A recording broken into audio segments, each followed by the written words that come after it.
fall in once again. You're listening to World Combat Sports. Yeah, this is a late one.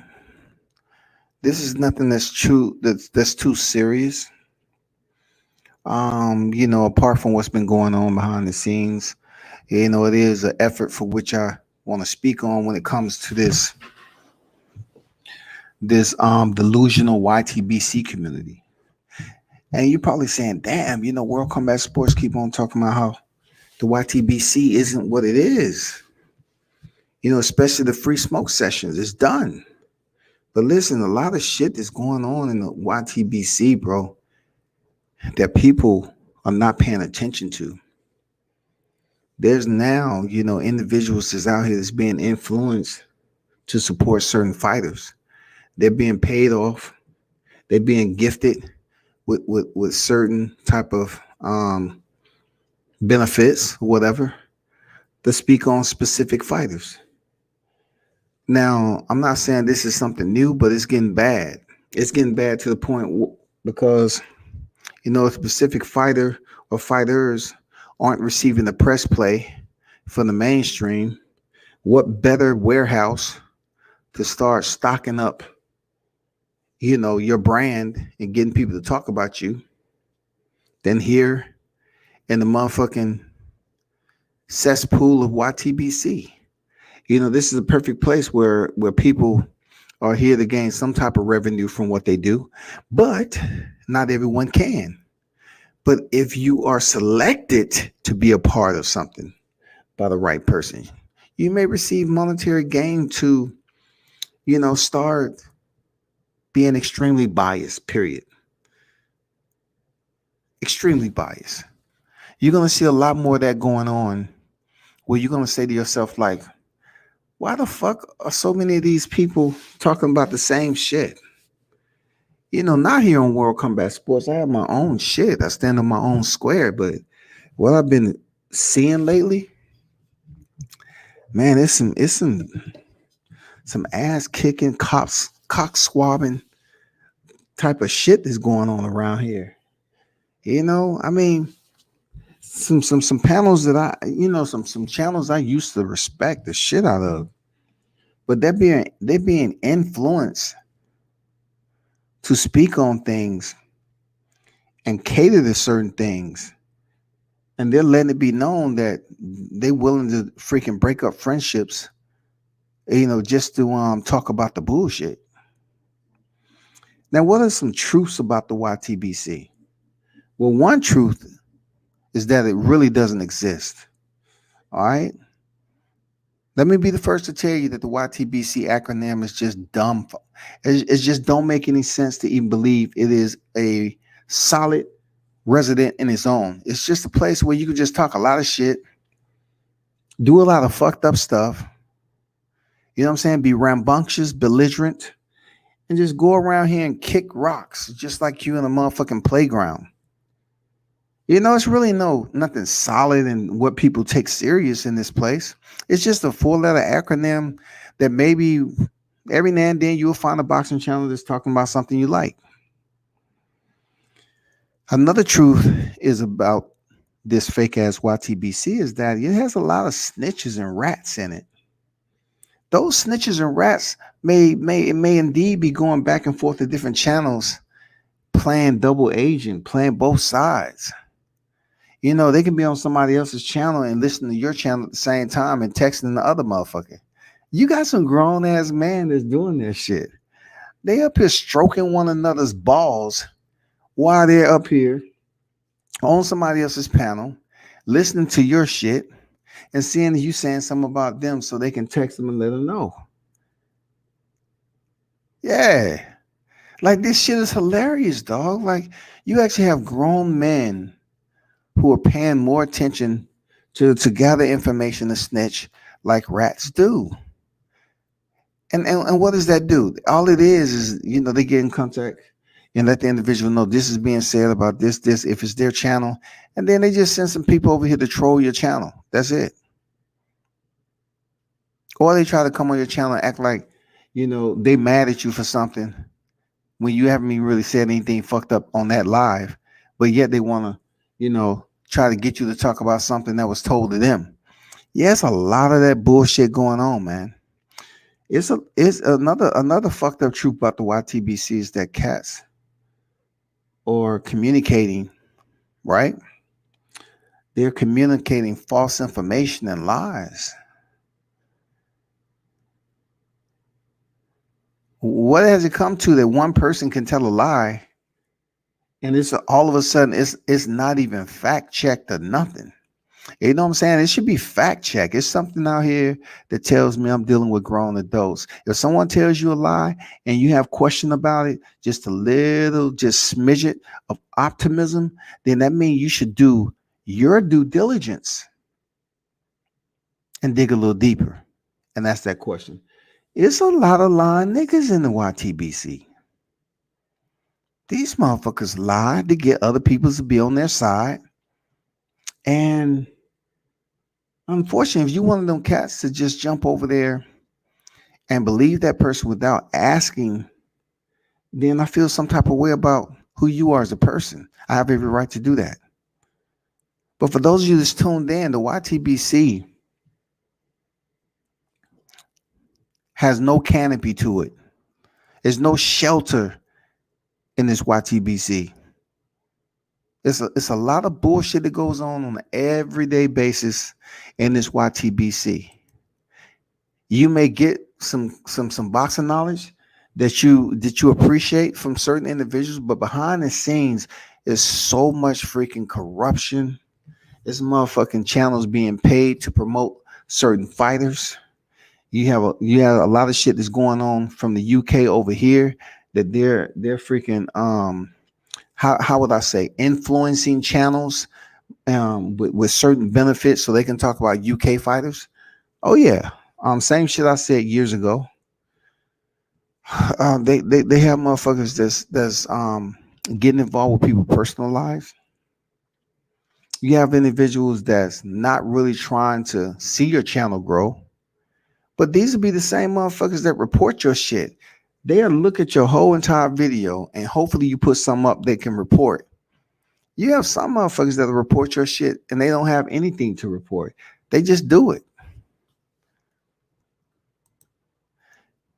You have some very cutthroat people that claim to be on your side and helping you build.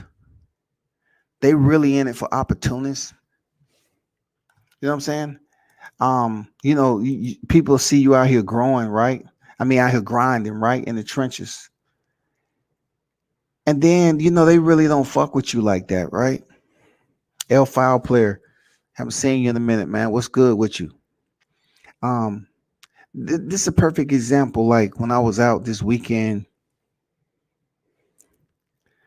or I was out even another time, and some people, they'll see me go live with certain individuals that I'm with, and especially Roy Jones and Team Williams and shit, and they will try to hit him up, who they met because of me. You know what I'm saying? Who they met because of me, and they'll try to freaking have them come on their live as if Roy Jones is gonna hop on there and speak to them when he's working. They won't even come to you and say, "Hey, man, is there any way you can?" Look, you better off trying to come to me because I can potentially see if it's gonna happen. But when we out working, it's all about one fighter. You know what I'm saying? It's all about one fighter that weekend. It's not about no social media unless it's supporting the fighter. That's just the code. That's the motherfucking code right there. It's about the fighter. But you'll have cats off this YTBC that'll hit somebody up and say, "I'm about to go live, man. Come join the live." What their whole intentions is to get close to Roy Jones Jr. You know what I'm saying? I'm like, wow, dude. What's going on, L File player? Hey, peace, Scotty. How you doing? I'm chilling, man. Where you been at, bro? Nah, I'm maintaining. I always listen to your shit, bro. But like a lot of times, like it's like sometimes a little bit tedious to be in the chats and whatnot. I be saying what's up though, bro. You don't say what's up to me. Nah, I'm just kidding. Yo, I wear headphones. If there's a funny noise over it, let me know and I'll remove them. Now I haven't seen you in a minute, man. That's why I say I haven't seen you. I remember El Foul player back. And we You know what actually I'm did a saying? live together too. I don't know if you remember. When Lion Killer first came back, it was me, you, and him. Yeah, for sure. Yeah, bro. I mean, But like the your topic at hand today, my friend, is playing on my heartstrings because you were preaching and I was enjoying every minute of it because it's totally true. yeah, man. I'm just trying to get people to understand that it's no YTBC, dog. Like this place is so disorganized that you have channels who you looking at to support, boxing, but really it's fueled with agendas to go at other channels. Like you're supposed to be talking about boxing, but it turns into thumbnails and topics and clickbaits and all that to Yeah, go at other people that they don't like. You know what I'm saying? It's just motherfucking wild west up in here, and and people it's doing getting some worse. dirty ass shit. And it's getting worse. Like your channel and very few others are kind of like beacons amongst like a bunch of like dumb shit. Like honestly, like I'm getting tuned out of like listening to boxing on YouTube, to be frank, because of the dumb shit. It's like, and a lot of these dudes are older than me and you too.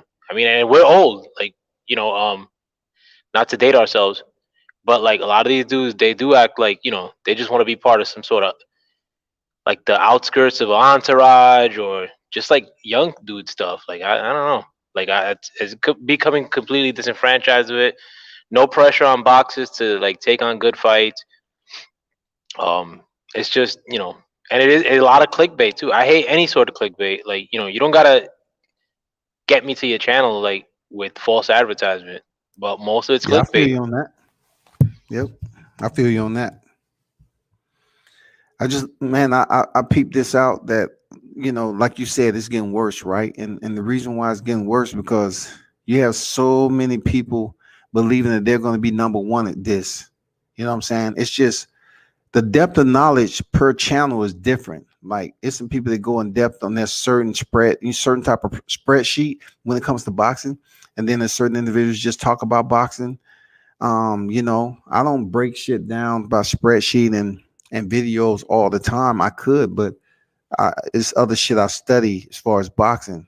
It's in combat sports, but for the YTBC per se, I'm just finding out that it is various channels out here that's really switching up and speaking extreme biases about boxers. And it seems like they've been paid off to do it because there's no other way that you would come in here and talk about certain fighters so biasly. You know what I'm saying? To degrade another fighter. That's what it's come to, man. Desperate measures. And desperate measures is not going to get anybody to change anything at the end of the day. You know what I'm saying? If you want these individuals to promote and march for you, the best way to do it is pay them. And that's exactly what's going on here. Yeah, I mean, I think about that too. Like as far as like what kind of payola may be getting spread, but I don't know, man. Like I'm not, I totally believe that some sort of payola could be happening. I see it, but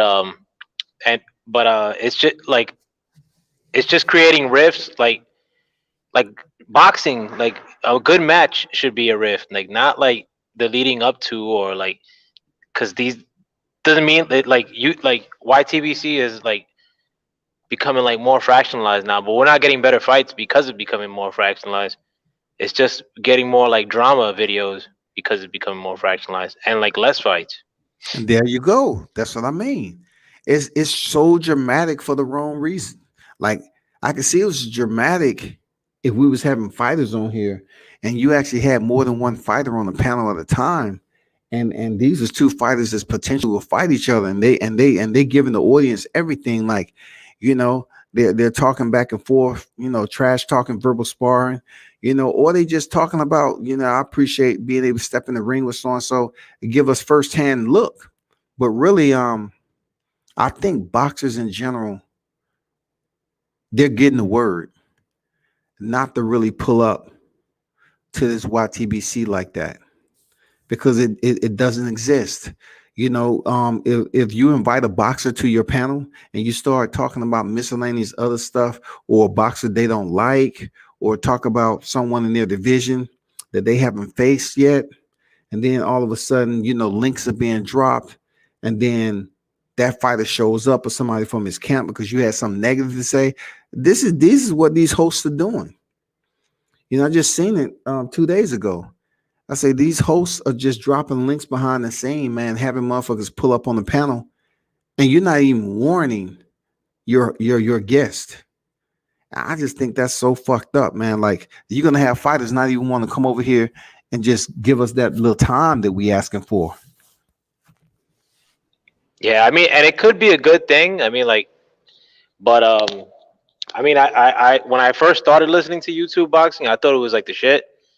But like the whole fractionalizing, like, and the thing is too that they be, like they'll make it into so, like, they'll politicize a lot, and a lot of times, like, they just keep that same vigor with like a sometimes a political undertone, but it'll go on anybody. Like, so long as they don't agree with that guy, like, that's all the venom in the world for that guy and his camp, and like reasons why he shouldn't be fighting this one or that one. I mean, like, it sucks. There should be like, and a lot of boxers. I'm sorry to cut you, wisdom, but there's not like many boxers. There might be like two, and even them, like, they're not like top dog. Yeah, Like, everybody should be fighting everybody right now. Like, correct. you know, including Canelo. Like, Canelo ain't no top dog to me. Canelo just overpaid. But the way that this this the factionalizing happens, it leads us to these guys like thinking that they don't have to put in the work as far as the boxers.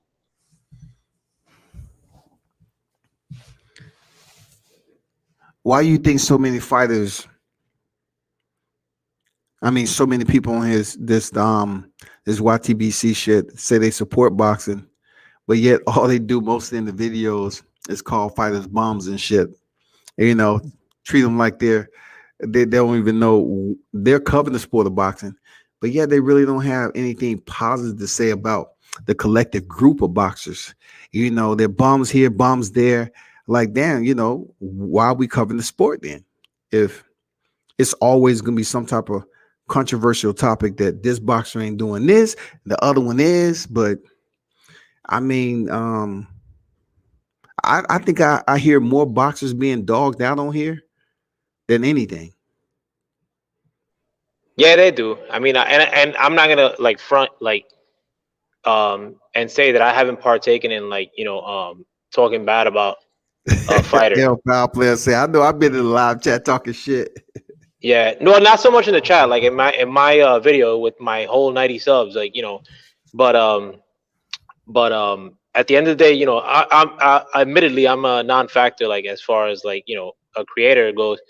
But like, if I do make videos, it's more like about like this, like, it's more like the fact that, like, that some fighters have like factions like behind them, and they really haven't done, like, a lot. Like, I understand if you cleared out a division, like a good division, or I'll put it like, I'll just put a division, like, then you have a little bit of merit, like, behind, like, and you have some reason to talk. But like, I don't see a lot of boxers that have done a whole lot, like, like, that are out there now, like, that should be picking So and would you choosing, blame like. it? Would you blame it on um the divisional the appraisal of the division, on the A+ fighters, the B+ fighters, the C+, C-, the amount of a lack thereof that we have in the sport today?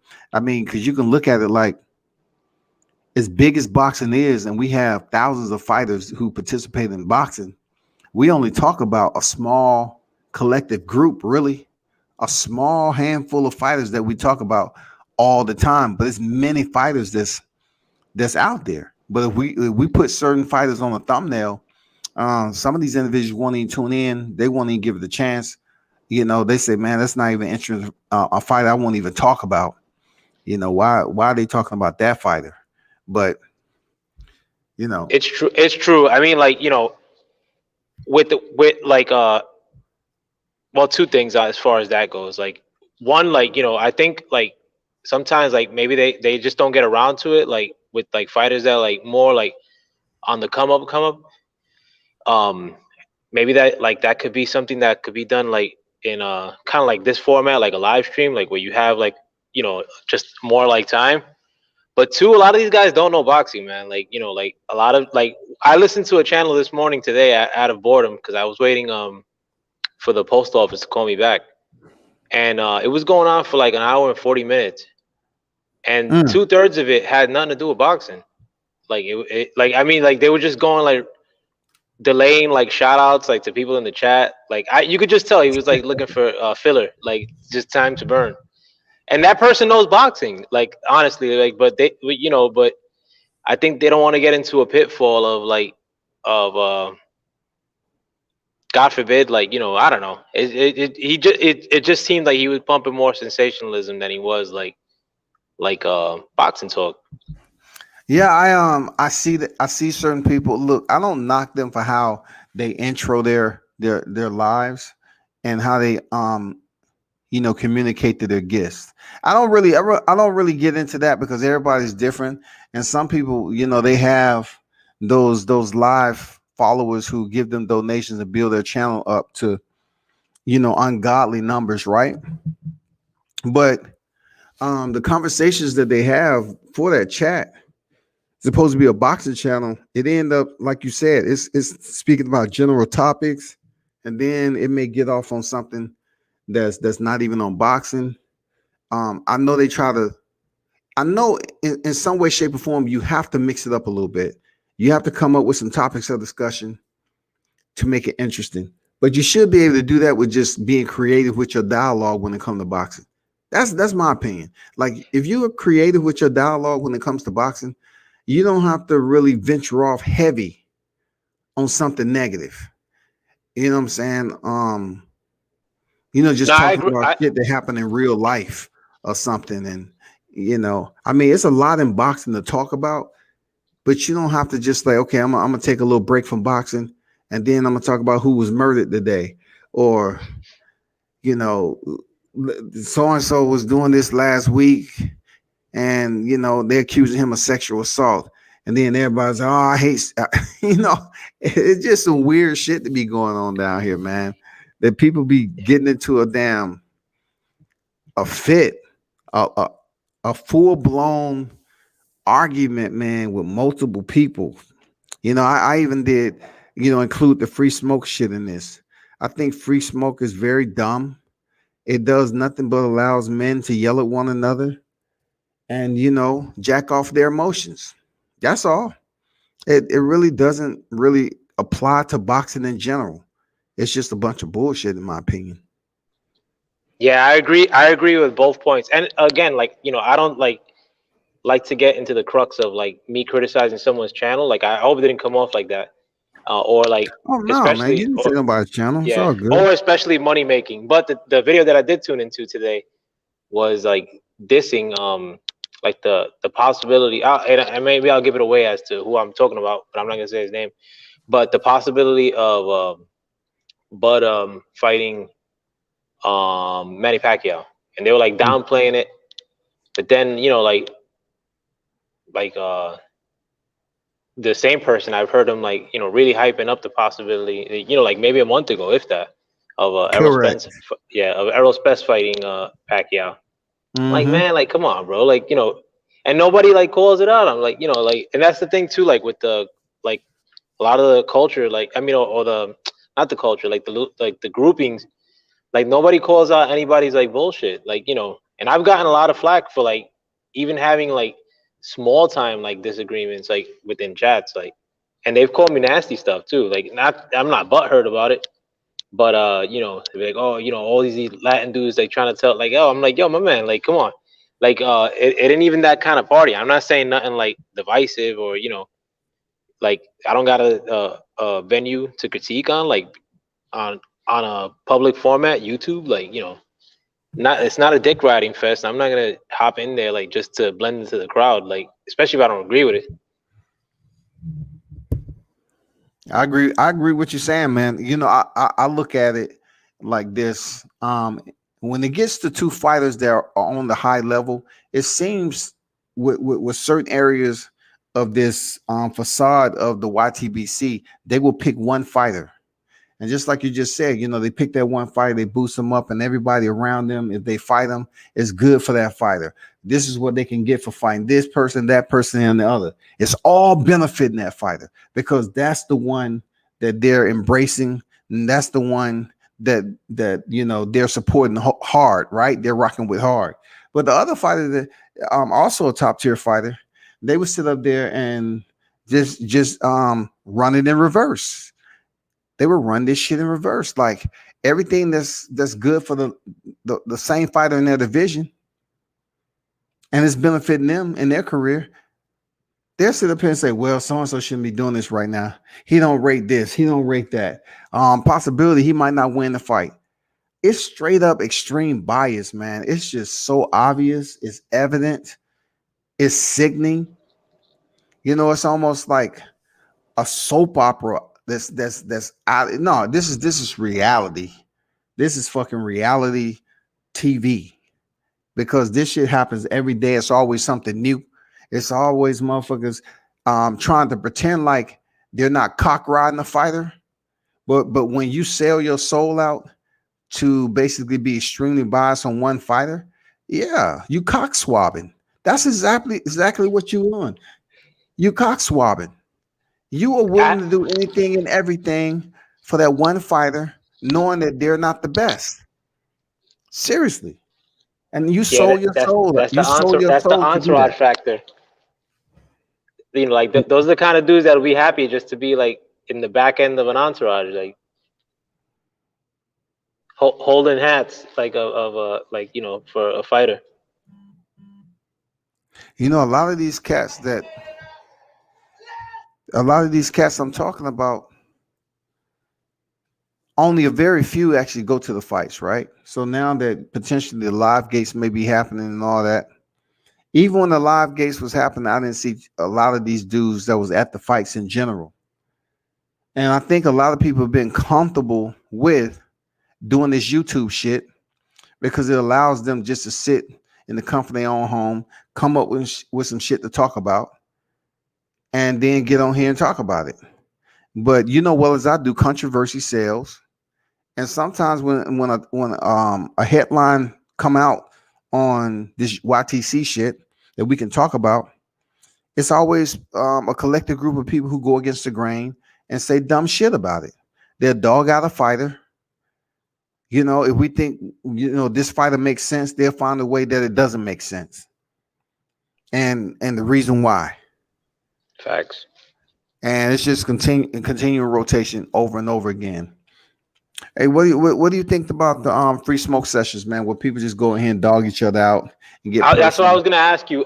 If you could explain two things to me. Because I think I know what both of them are, but like maybe the public doesn't know. But I don't have a clear definition. If you could explain what the free smoke and what YTBC is like.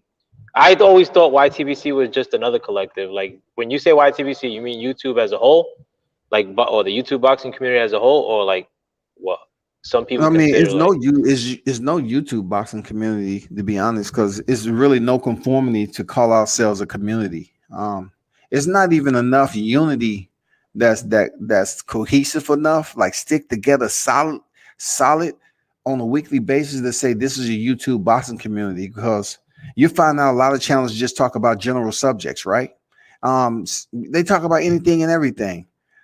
But this is my deal about the free smoke session. I'll drop the link. That's what one of the terminologies is for free smoke.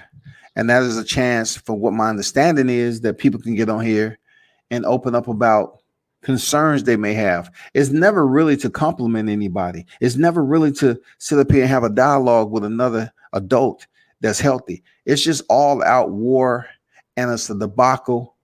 It's just loose, reckless talking, obscenities, vulgarity, getting personal with people.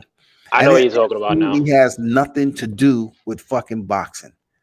Period. Yeah, I know exactly what you're talking about. Like honestly, like, and this is like a larger. a broader picture. But like you see that more, like, to be frank, like, with like a lot of the cats that be all up in that, like, it be a lot of, like, hate to say, like, black boxing channels, or like a lot of the cats that be jumping on those panels, it be black cats.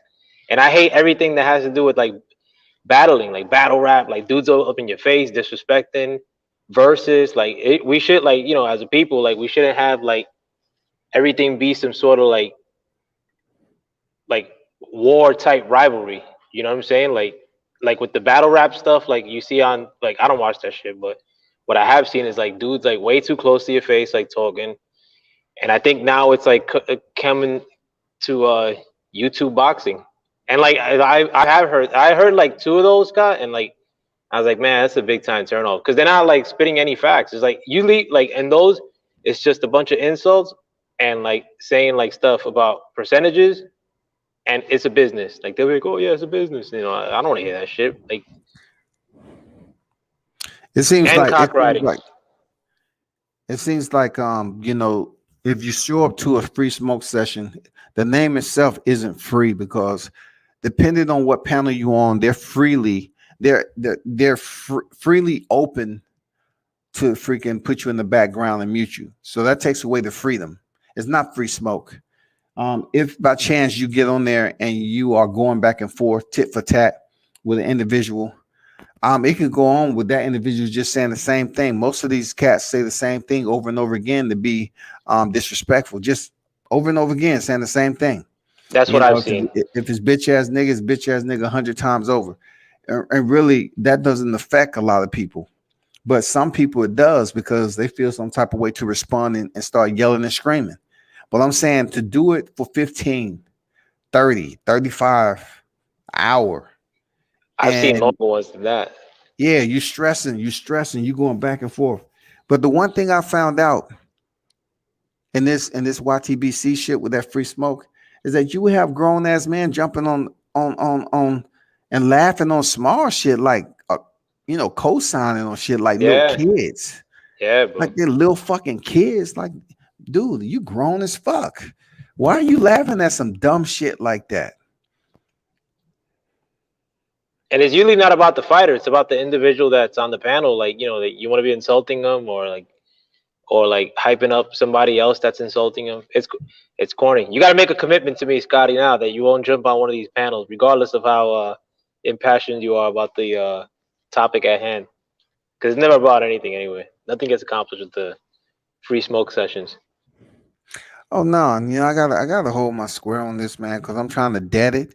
I made several videos already. To dead this free smoke because it's very toxic for this community in general.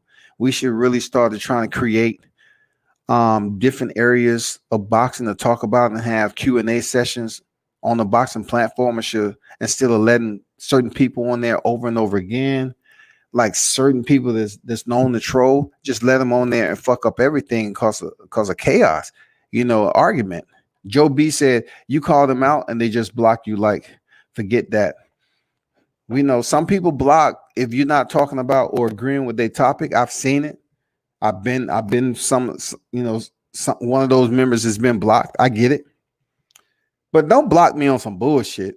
If I'm just agreeing with the fighter you're talking about, then cool. Don't block me on something that's not even full with obscenities or disrespectful, derogatory. Just if I'm just talking to you about your topic, but I disagree on what you're saying, your wrenches should have a bit more discipline, not to sit up here and just time people out because it might be a pro channel. You know what I'm saying? It might be a pro this pro that channel for that fighter. So if you're not all aboard for that fighter, sometimes these people wrenches are loose. They'll block your ass for no damn reason. So yeah, man, they got to do away with this shit because it ain't providing any growth. That's my main point. It's no growth in the YTBC. Especially with these free smoke sessions, you don't get any growth from it. It's just that particular host get views from it, and it allows people, if they want a verbal fight early in the morning, go over here to this channel right here. Go right here because they got free smoke sessions. Yeah, start your day off like that. But I do see hope though, man, because like I mean, like little by little, your channel seems to be gaining traction. I mean, you're getting like big interviews, like like it's not like bullshit people that are coming through like to your channel. So I mean, like at the end of the day, like there's always gonna be that beacon, like where real boxing shit gets talked about. Like I mean, and regardless of whether like the stupidity gets more viewership, you know, like I seen a lot of big channels like go by the wayside, like or like lose a lot of traction, like or like lose access too, from what I'm hearing, like at the fights, you know. Um, Hmm. but you know, I'm just I myself, I just gotta take myself away from like I stopped listening to like 90% of the channels that I like. It's pretty much like you and like two others that I listen to. Well, I always appreciate your support, man. And I remember you from way back when, man. Some people, you have L Foul player, and then they'll come in and change their name up, and you like that's L Foul player, but I don't know who he is because he don't change his name. You know what I'm saying? People do that all the time. Yeah, I've had like two names, like my government name and like this name. But yeah, but another thing too is that before, like, and this happened like maybe over a year ago, is like that and like that I got blocked on like a ton of channels, like and not like this is like all in one grouping, like if without putting out any names, like one big group of channels, like, and it was all on hearsay, like not on hearsay. I mean, I didn't. It wasn't like I'm not a scandalous person like that, but like they just went around and like the same people that were mods, like I think they had like a Discord group or some sort, and I got blocked on every channel pretty much, except the one that I was like, oh, the ones that I was a mod on.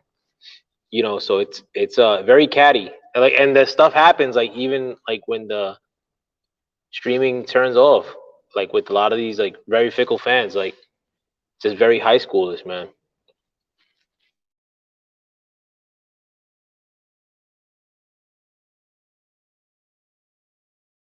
You have to understand one thing about when Deontay Wilder is a topic. There is residents on within the YTC that report on Deontay Wilder with vigor. You know what I'm saying? Um, he was undefeated. People wanted him to lose. He lose. People wanted him to talk. But while he was champion, he was talking. People wanted him to shut up. But when he lost and didn't say anything, they wanted to hear what he had to say. He finally speaks. They sit up here and complain about it and scrutinize it and say all this other shit. But his name is one of the number one topics ever since his last fight, February 2020. People have been talking about him. You do have some pro Deontay Wilder channels out there, just like you do other fighters. Like I support Deontay Wilder heavy. Um, Me too. I would consider myself a pro Deontay Wilder fan. When it comes down to it. But then, from a media standpoint, I still report on boxing.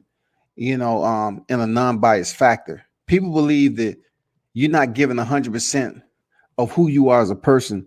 If Deontay Wilder's out here doing certain things, you ain't in here dogging them out. That's not what I do. I'm not gonna sit here and dog the man out because every time I seen him and what I know about him, it's just a different respect that I have for Deontay Wilder. Regardless of what people criticize him for, he has to figure that out in the ring. He has to. You know what I'm saying? But yeah, that's a big. Wilder is my, like, of any boxer that I have a bias towards or like that I support overtly. I mean, it's without question Wilder. Like, I mean, like I like the way like his story coming up.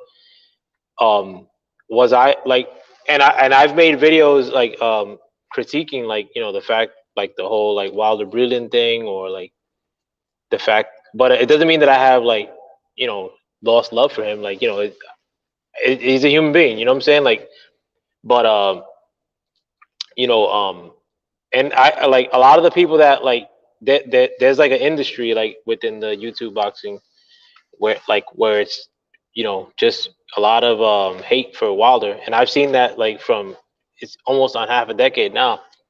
that faction's always gonna be there.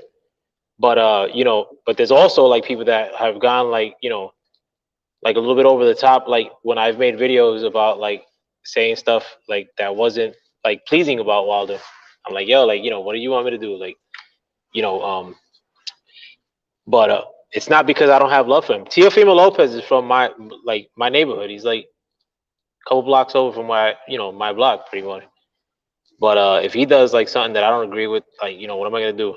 Like, and I think the world of Teofimo Lopez, but Wilder's my guy. But at the end of the day, I mean, I just can't be like because a lot of the channels that I did get blocked on like were like the real heavy like pro Wilder channels, um, grouping, if you will, like but and it wasn't even like for critiquing Wilder. Like most times, it was just saying like that Americans should get behind Wilder more, like stuff like that. And I'm not like trying to paint it like nicer to try to make myself look innocent. It's like literally like what happened. But you know, you get sniped for nothing. But nowadays, people can't hear like two sides. So if I'm understanding you correctly, the videos that you posted, was it basically, constructive criticism, I or mean, like when the videos that I've ever made, like where it wasn't like agreeing with Wilder, were pretty recent. Like when I got like sniped, it was more like in the chats. Like if I said like that Americans should get behind Wilder more, then one guy's like, oh, what do you mean? Like a lot of Americans support Wilder, and then like somebody's like, then somebody else will jump in like and add fuel to the fire or paint a picture like yeah there's always these Spanish guys trying to tell us. Like I'm like, yo, my man, like ask me for clarity on like what I said, not like make it into something else.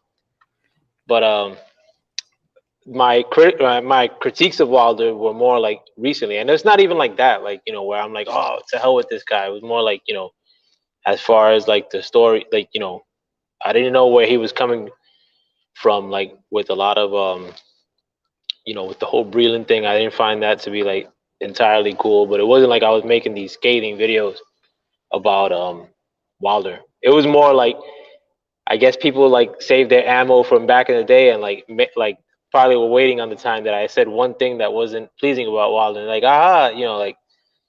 like if they got caught me on a gotcha moment. I understand where you're coming from. I mean, oh, that's just the whole point I'm talking about. A lot of people have so much to say about his words.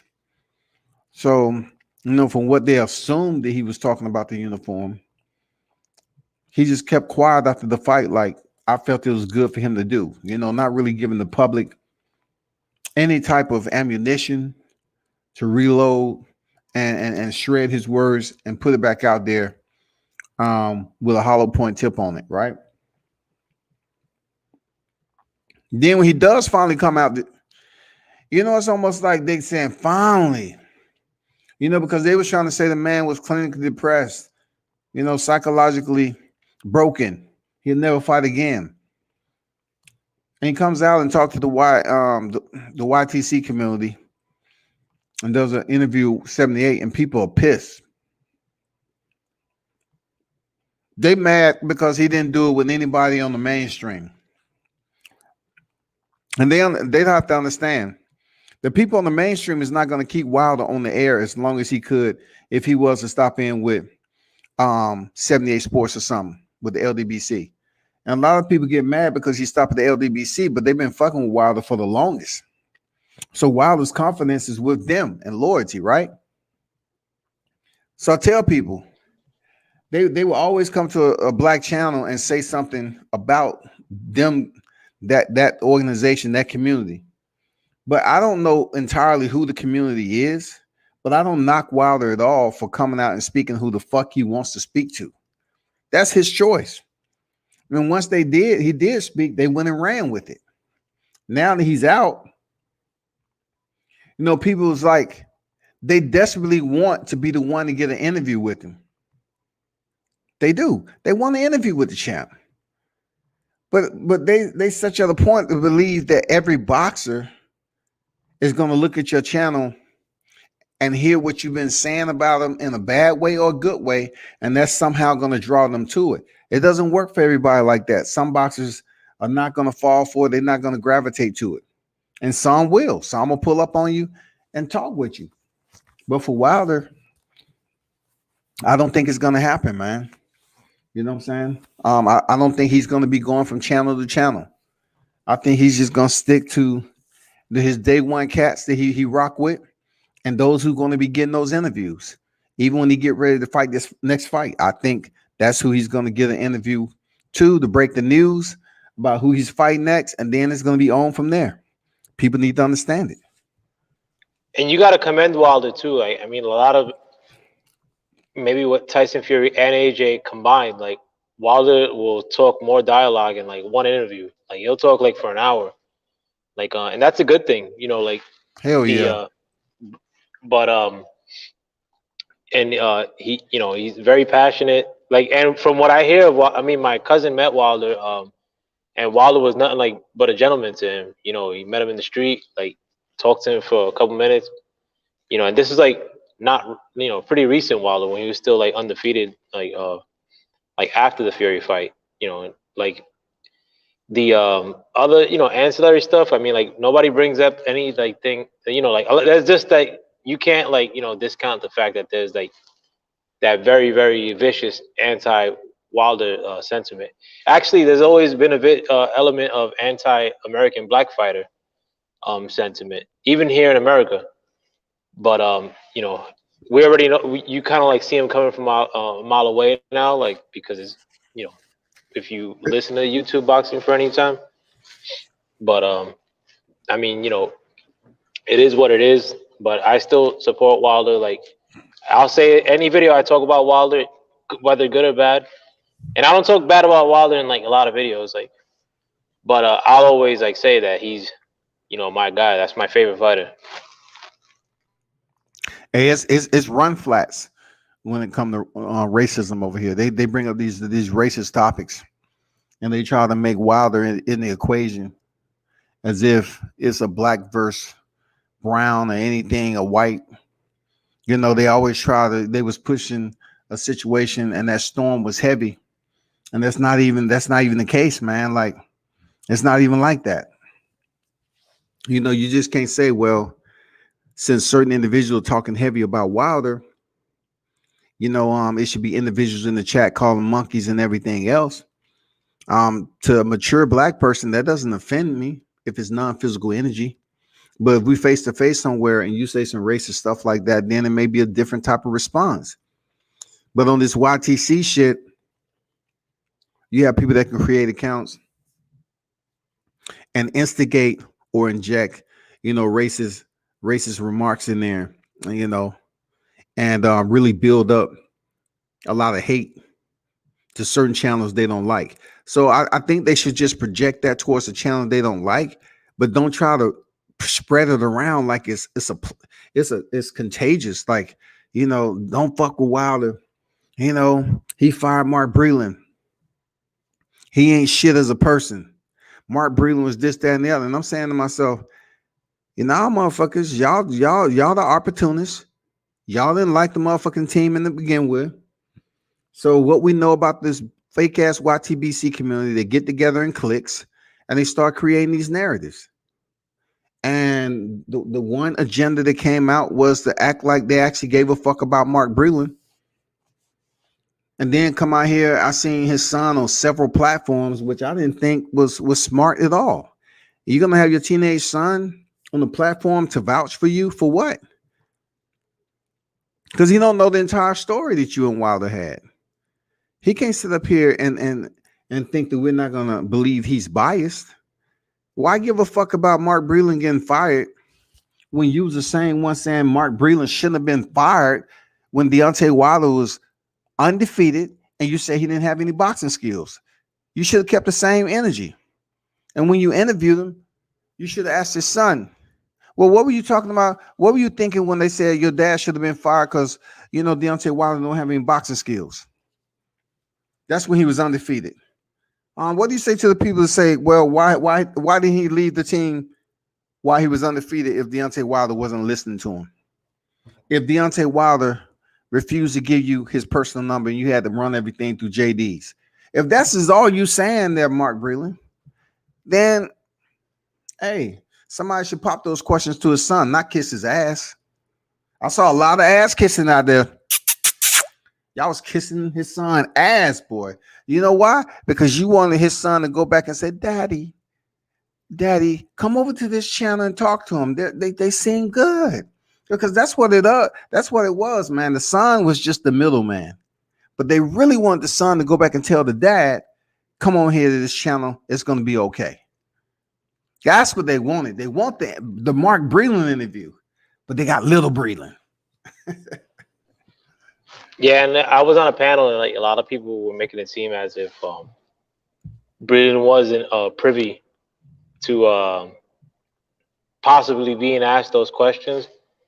But he went to like a UK channel. You pretty much like know like what their sentiment is and who their guy is. You know, it's not gonna be like pro Wilder, like you could probably guess. Foul player. You know well as I do. You know that well as I do that he knew enough to understand those dudes was just trying to get everything out of him they could. If they paid Absolutely. him, if they paid him or not. I mean, he had to understand the risk that he was taking with going to UK media before US media. So I'm not here to even sympathize with this dude because No, he went with that intention. I mean, he went to the UK with that because he knew the audience that he was going to speak to. Like I think that he totally knew. But they didn't even like. You're trying to really cater to the UK fans. When your fighter fought Tyson Fury, you just showing your true colors, man. Like you acting like you're a traitor or something. Because like if it was that bad, man, all you had to do was bail out. But the checks must have been signed. You must have been enjoying them checks. And then to say that Wilder didn't fight anybody. But yet you're saying you can beat Wilder's opponents. This is a guy who was up here, listening to Tunde say that Wilder's a little punchy. When he's talking to a fighter that's a little punchy. You know what I'm saying? He's talking to a fighter that's a little punchy. And also, Breland said he would defeat Anthony Joshua. I'm like, please end this interview so he can go back and get his rest. Please. Anthony Joshua will knock your ass cold as fuck out. Fury too, and Wilder. I mean, for that matter. Absolutely, they would, man. I like he was trying to say that Wilder didn't fight anybody. Luis Ortiz was his only fight that made sense. I mean, he was just really going in on the champ. And I know he was mad because of the water situation, but he ain't never denied that foul player. I haven't heard him deny it to this day. I haven't heard him straight out say, "No, I ain't freaking spike his water." Yeah, I mean, like, and I'm from the sentiment that I do think that something was up, like with the second fight, especially, and maybe like that was more of my critique, like with Wilder. It was more like that situation in the aftermath was mismanaged. I thought like he should have been maybe got like a lawsuit going like in the immediate aftermath. But a lot of people were saying, he don't want to compromise the third fight. But we may not even get the third fight because Fury's extremely flaky, and a lot of time has passed.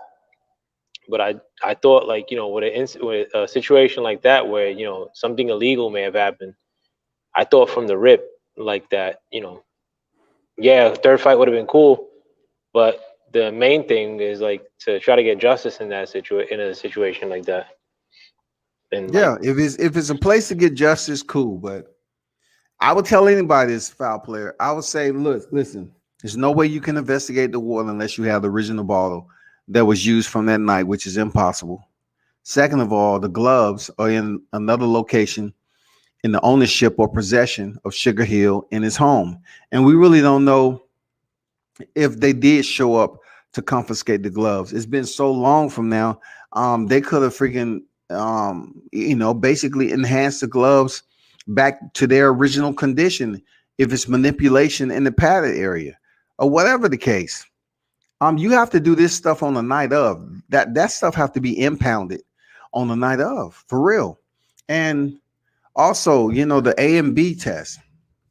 You have to test that to see if any type of foreign substance or banned substance in there that can validate Deontay Wilder's story. So it takes a lot to combine an investigation for this to even catch tread. But the one thing about it, like you said earlier, L5 player, is that I'm pretty sure the fighters want to fight. So if they're in a litigation process, a full blown court case, and Tyson Fury is the one that's being prosecuted, right? This could drag out for an entire year and no one gets any money, no paycheck, no nothing. So being it's the pandemic and all this other shit, I don't know. It depends on how. I know both of these fighters have been paid well, Deontay and Tyson Fury. But I'm pretty sure they want to get in the ring and fight. They're not going to be able to do that if there's a pending investigation. Yeah, So that's just my opinion. Like I'm not saying I'm right or wrong in that. I mean, I'm saying it more because, like, in hindsight, like, seemingly they're gonna fight different people now. But yeah, am true. I like I'm not saying I'm right or wrong in that situation. I've been saying the same thing since the summer on video that if something happened, like um not like to start an investigation when I was first saying it, like, over the summer, but like that they should have started called it out maybe the night of. Like, if the water in particular was spiked. The gloves, I mean, you may not catch that in the immediate sense, like, or know that something was awry. But like, if the water was a situation, because Wilder did look off, I thought so. Not saying that it's directly attributed to the water or not, but if he did feel that he was off due to a foreign agent, then I think I thought it was mismanaged in that sense, like, where they should have just tried to lock everything up or call it Yeah, out on the spot. I agree, man. They would have to impound the particular substance at hand, like the items at hand. The items have to be accounted for. It has to become a chain of custody, and they have to make sure they put in the proper place so no further contamination can happen. In this particular case, that wasn't it. That wasn't what happened. And I'm not speaking for Wilder, but I'm saying for myself, he may not have known what was going on with him, except the fact that he felt bad. And the only way that he could have felt bad is something that he ingested. Period. It had to be something he ingested. And that's where I'm getting off at, right? Like, it feel like internally to himself, he felt like, man, I'm feeling so sluggish and shit. This motherfucking suit feel heavy as shit. My legs are feeling funny. I mean, yeah, you're gonna say that when your body is being under influence of something else, especially a muscle relaxer or something. I don't know. I'm just assuming why he would be feeling the way he feeling. Yeah, definitely. Hey, No, Scotty, man, I got to take off though, man. Thanks for letting me on though, too, man. Like, I yeah, appreciate for it. sure, man. And once these Appreciate you fights pulling up. resume, man, like, we got to link up at one of these fights. I don't know where you're located, but you could probably tell I'm in the New York, Jersey area. But Shoot me a message on IG, man. Shoot me a message on IG. yeah, definitely, bro. I'll send you my number through there. All right, cool, man. All right, All take right, it easy, peace, bro. man. Thanks for letting me on too. I'm gonna keep listening too. No doubt, man. Salute. All right, bro. Have a good night. Good one, man. Knockout Boxing 86 TV. See, how about pro journalists? All that money to go to school to push agendas instead of seeking the truth and asking real questions. Well, people don't go to school, which consists of many areas of communication, first of all. And then you have public speaking classes, second of all. And so I don't think the primary focal point is to go to school to seek out some agendas, because you're going to school to become a journalist, right? So that means you're studying certain areas and subjects to enhance how you go about gathering that information. Especially if you make it to the point of graduation and you're taking up all the subjects that you need to acquire that degree, you want to go out there with a pretty solid foundation on what you learned in college, and what you learn in that curriculum is not agenda pushing. Like, you don't learn how to push agendas there. You just learn how to become a journalist and speak on topics and talking points, right? But peep this out though. People choose according to what your job is. If you go to a mainstream media network and they want you to talk primarily on this topic or else, a lot of people choose to do that. There's no such thing as pro journalists, because pro journalists aren't in a bubble where every day they're going to talk about the same thing. There's no such thing as a pro journalist, because it's no way when you hear the news, or if you actually listen to somebody that's media orientated.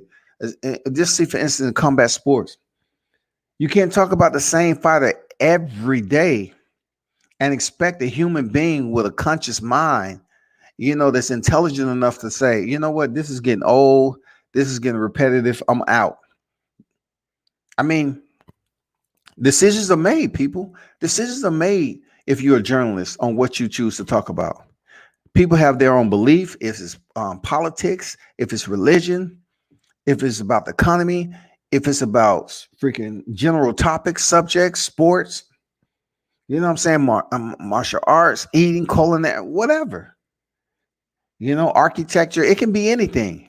It's just all about the person themselves on what drives their interest.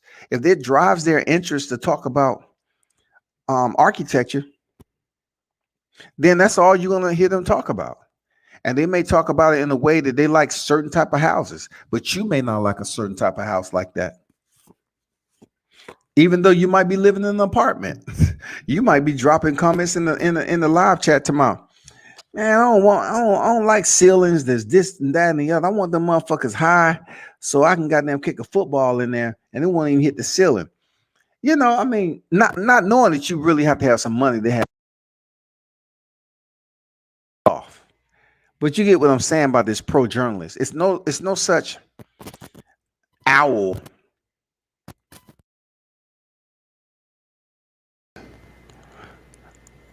A pro journalism.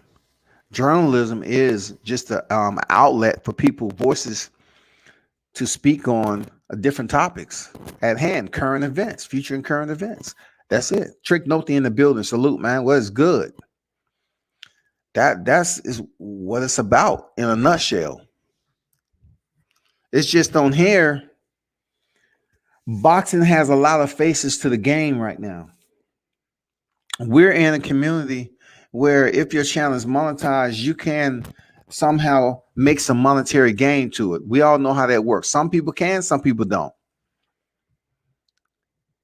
What I try to explain to people is that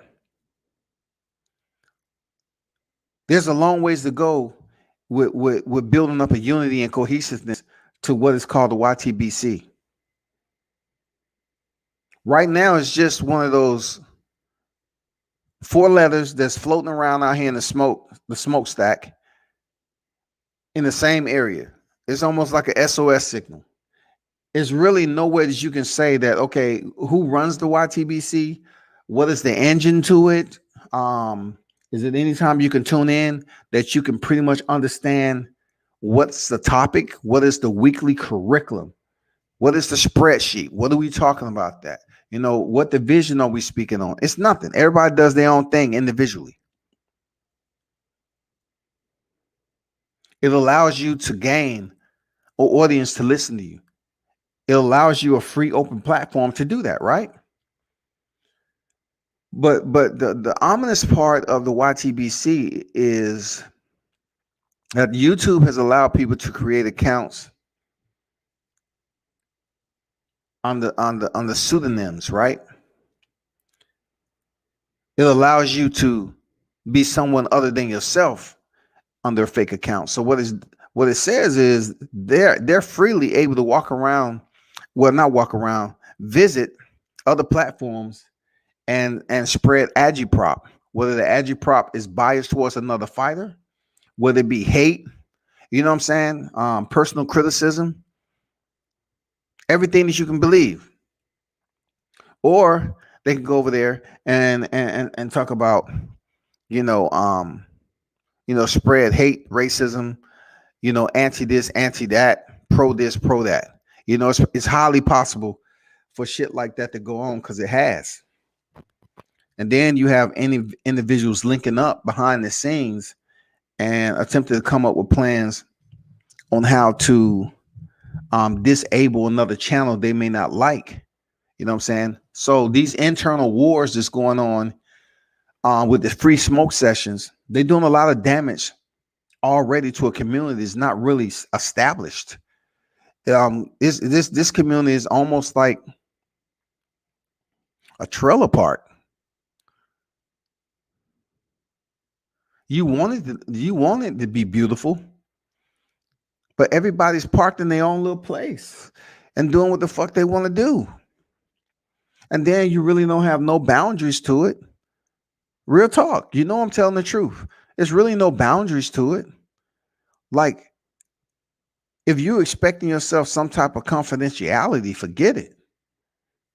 You need to do yourself a favor and not participate so much in free smoke sessions that doesn't make any sense to anything except grown as men yelling at each other for long periods of time and building up testosterone levels and increasing their pulse, increasing their heart rate and getting fueled up and yelling and screaming. They have family in the house, kids possibly. They might be in an apartment, their neighbors listen to them scream and yell. It's just so much wrong with staying on a free smoke session, so to speak. And you're not even really talking about boxing. You're talking about some other collective bullshit. It is degrading. Because we're trying to open up the door for fighters that we talk about all the time to visit. Fighters are going to be hesitant in visiting us off the bullshit that they see people putting up. And if some of these fighters visit the free smoke junkyard, then all the trash that they ever thought they would see in this YTC is going to be right there. That's it. They're going to check that. They're going to say, God damn, I didn't think he was going here. I didn't think that logo would be over here. I didn't think that logo would be over here either. So when it comes time, they might have been thinking of doing the interview. They're going to say, hell no. They've been in too much controversial shit on him. We're just going to let them ride. Say, fuck it. That's why I say death to the YTBC and, the YTBC free smoke. Huge deterrent to the dang what boxing needs to be on YouTube.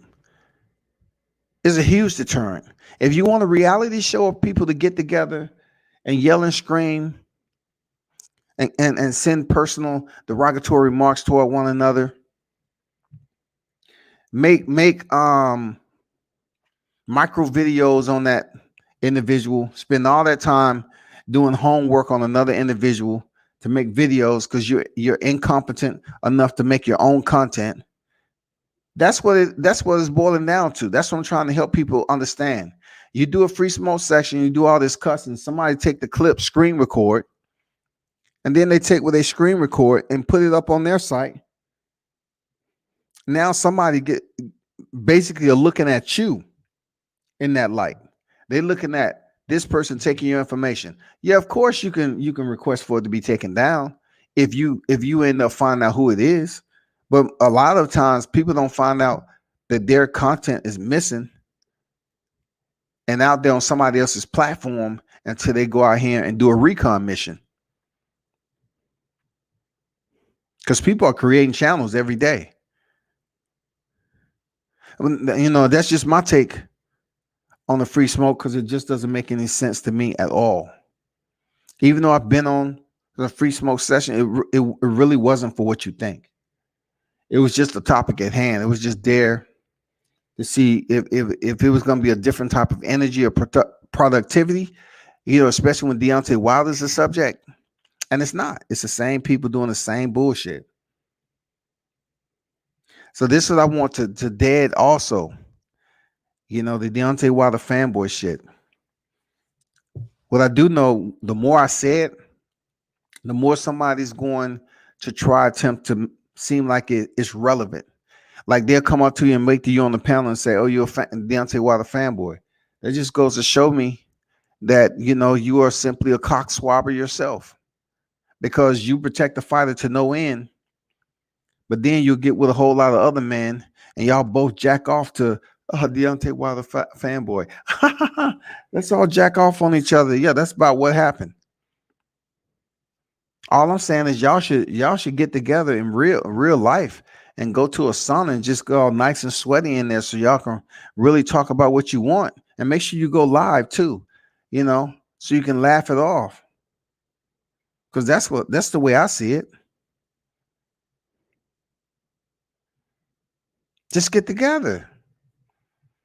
If you're gonna be on a live show for like 4 or 5 hours, at least make it worth it. If you're gonna yell, kick, and scream, at least lose some weight from it, lose some water or something. Go to a nice little sauna, man, and yell and scream. All that. Burn them calories off. Do something productive. That's all you got to do, man. Because the information the audible that I'm hearing, all the personal shit, the way that's absorbed in this community, people look at it as like pure shit. It's just like walking in the community bathroom and the last 5 people did not flush. That's what that shit looks like. The last people didn't flush and they just sitting up there looking at this YTBC shit like, man, this is not even productive content. I don't appreciate it. I'm not coming back here again. What's going on, Dion? How you feel, man? I like that setup, bro. Man, I appreciate it, man. Look, bro. Hey, I agree with you 100%, man. About 3 years ago, man, I used to listen to everybody that went live, bro. Now I'm only down to like 2 or 3 channels, bro, because it's a lot of advocating for ducking because they like certain fighters or certain fighters are where they from in certain regions. I just want to see the best fight the best, bro. And like I've always disclosed to you, I miss the golden era of boxing, bro. Like it's some mid-level guys back in the golden era that you can drop into today that I still watch just because they fought everybody. Just like I know it's Adrian Broner's fight week. Everybody down on Broner because he won't let his hands go. But what they can't deny about Broner is he really is the can man. Anybody can get it. He don't mind stepping in the ring with nobody. Give a show. And we got to stop advocating for certain. We can't, like I always say, we gotta stay on code. We gotta stay on code because just like Nick, 2 weeks from now, I'm not gonna watch Canelo. I might watch it on YouTube, but I'm not gonna pay to watch it live because that's not best fighting the best, bro. That's cherry picking. That's cherry picking 101, mandatory or not. Mandatory or not, bro. And the fans are always complaining about why these guys not fighting each other, but then at the same time, you're the consumer. You have a say. You really have a say. But if you just gonna keep accepting what they giving you, you're gonna keep getting the same result. I ain't mean to come in and interrupt your spiel, but that's just how I feel about it, man, because I really want to see the best fight the best. And boxing is being hurt by it. That's how come UFC is flourishing. UFC is flourishing because you're going to keep getting top level fights. Even if you're not going to get the top championship fight, you're still going to get 3 versus 4, 5 versus 6. They're gonna give you a way of sorting it out. And that's what boxing is missing. And then, you got the WBC, we back Canelo. You got the WBO, whatever Bob orders. You know, I mean, I'm just being honest about it, man. I mean, because it's a sport that we all love, that we all put our hard-earned money in. Yeah. We want to see boxing get back to that golden era, but at the same time, we're being counterproductive by certain channels advocating for certain fighters because they're from their region. And no, I don't want to see him in there with that guy yet. But come on, man, but he's a title holder. And that's where the YTC get flushed a lot. I mean, it just hangs around in the same residue over and over again because, like you said, you have channels out here that's being paid off. You have channels being, receiving benefits to push a narrative on fighters. And what it's doing is that fighter, they may not be what we want to see fighting the best. You know what I'm saying? But the other fighters that's out there to fight the best, that's ranked high, they don't really like them, so they ain't gonna talk about it. So they just want to push their fighter who they appreciate. They just want to push that and put some steam behind it, and hopefully it happen. But the one thing I know for sure, Dion, is I ain't never seen this YTC community make a fight. I haven't seen this YTC community make one single fight.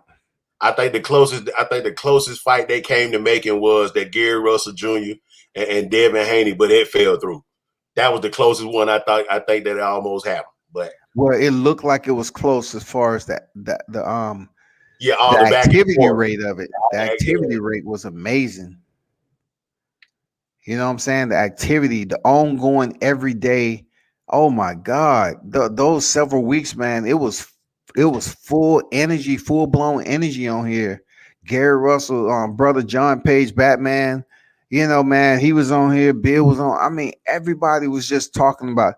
But I just always felt like the two things I understood: the Russells wasn't fighting November 7th, and the Haneys wasn't fighting December 26th. So I always said to myself, until I hear that change, none these cats ain't fighting. They're gonna keep their same date, man. Yeah, and then at the same time, you know, let me know when a fight is made. And when I mean a fight being made is that first opening bell. You can't even after the FL jog by I think that was Harper he fought when the bell rung and he immediately got out the ring and walked back to the locker room. You Yeah, can't even say that then. You got to make sure the first punch is thrown to make sure a fight has happened now. correct. And it's frustrating, man, because you want to continue to follow the sport. You want to be active in following the sport. You want to keep up with all the fighters because you know me, man. You know I'm gonna watch everybody. And I told you a couple months ago, I'm getting to where I would rather watch prospects up until they make it, and then I'll find me another prospect to follow because for a little minute now, my boy Tiafimo, he was looking a little shaky. He was looking a little shaky for a second, and to a lot of people, he still is. But at the same time, we know how Top Rank moves. And I Like, like like shaky in what perspective? I'm talking about as far as he was coming out, right after he won the belt, he was woofing at everybody, and then now at the same time we know how Top Rank moves. They're gonna make sure he fight Cambosis and No. understandably about that. But at the Oh, so same you time, saying after he defeated Lomachenko? yeah, after he defeated Lomachenko. Well, shit. When you go But I mean, around here don't get me on wrong. Now on the I war like parade. T.O. I like T.O. But at the same time, to a lot of people, he looks shaky. That's all I'm saying. I don't know what you mean by shaky though. Bravado? Nah, not even bravado. You was talking about you wanted to fight all these guys, and then once Oh, Campo, oh, oh! They think yeah, they that's capping all I'm saying. because he. Oh, what? If you talking about the contract, he say, well, I think about throwing contracts Gambosa's way and Haney way. He never Yeah, said he sent contracts anywhere. yeah, I got you. Well, I misconstrued that then, so I'll take it back. Yeah, he never said he was sending contracts. He said, when I get back, I'll see if I throw contracts over here and over there.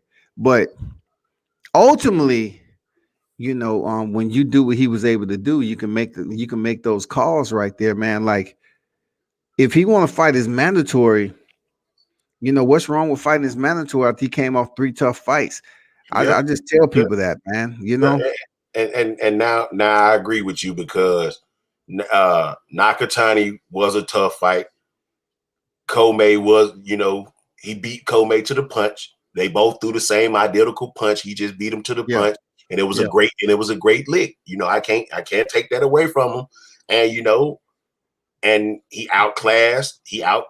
I mean, I could say he outclassed their number one pound for pound guy for 8 rounds.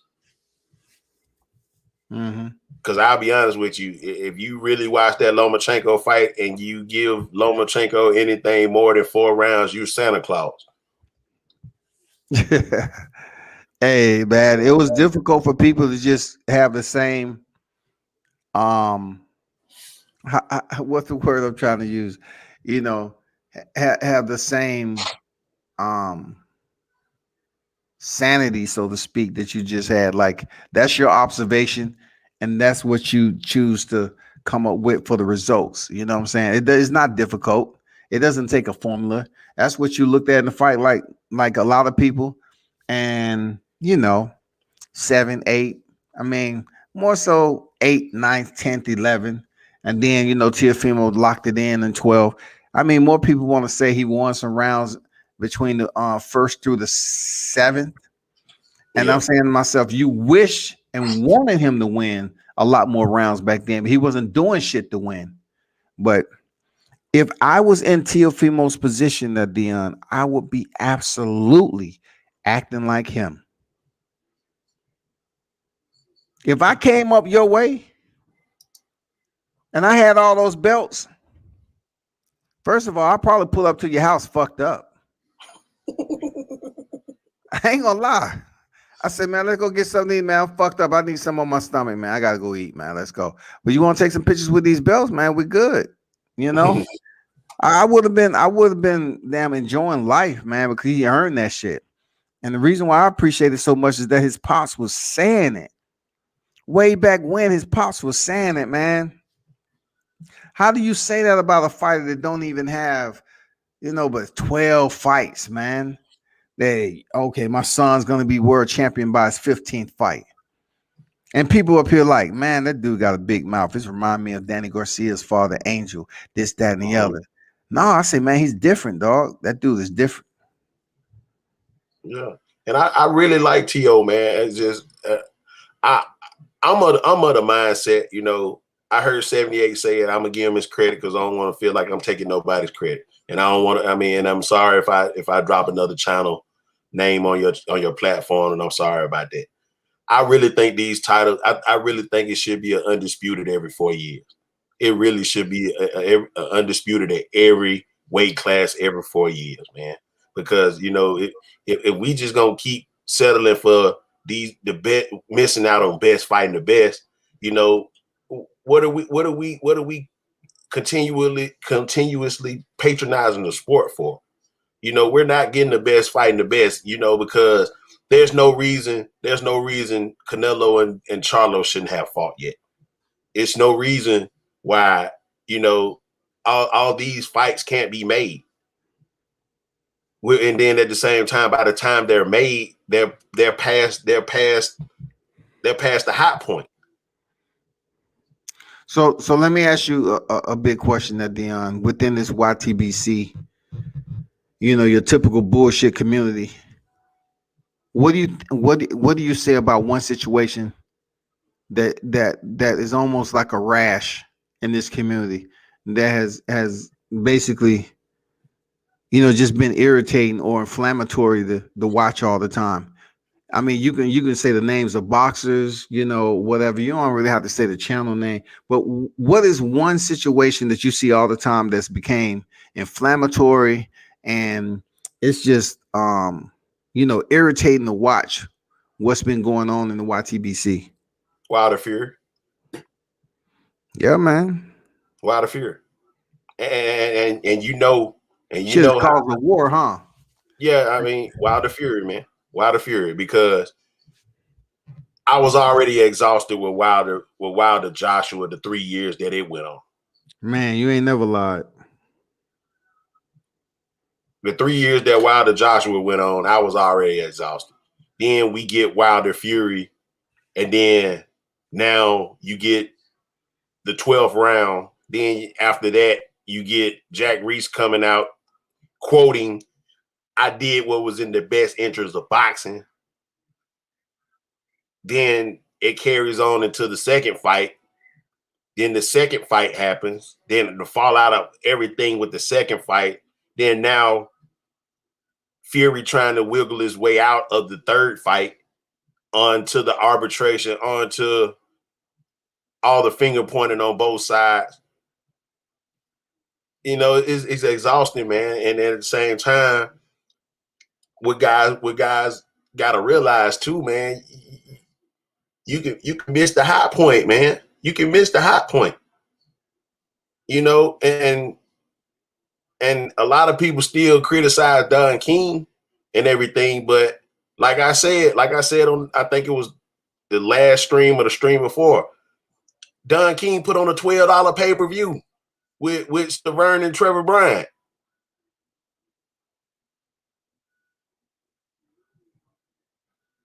I mean, that's all I'm saying. You know, at least he got a fight made. At least Don King make fights. True. You got promoters out here that want to be bigger than the fighters, and that's hurting the sport. And I ain't seen a promoter throw one punch. Let me read some of these comments that Dion. Good point you made. Solid. Mitch says, shout out to King Mitch in the building. Salute. Haney was fighting Gamboa the whole time. Devin had that date for a while. Shouts to Bill and Gary Russell shit worked masterfully. YouTube was on fire. It was one of the most active windows that we've seen here on YouTube.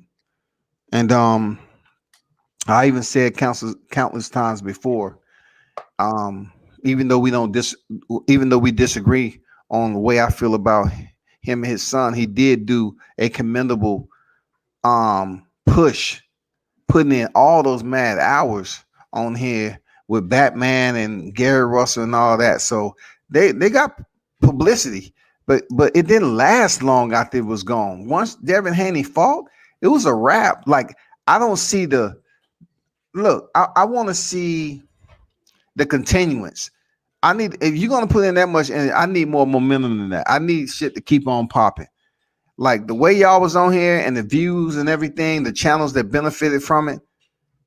What's next? Like, how do you reciprocate that to do it again?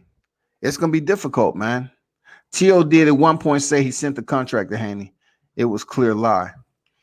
You know, if he say he sent the contract, people shouldn't have really latched on to it like that, because fighters don't send contracts out, period.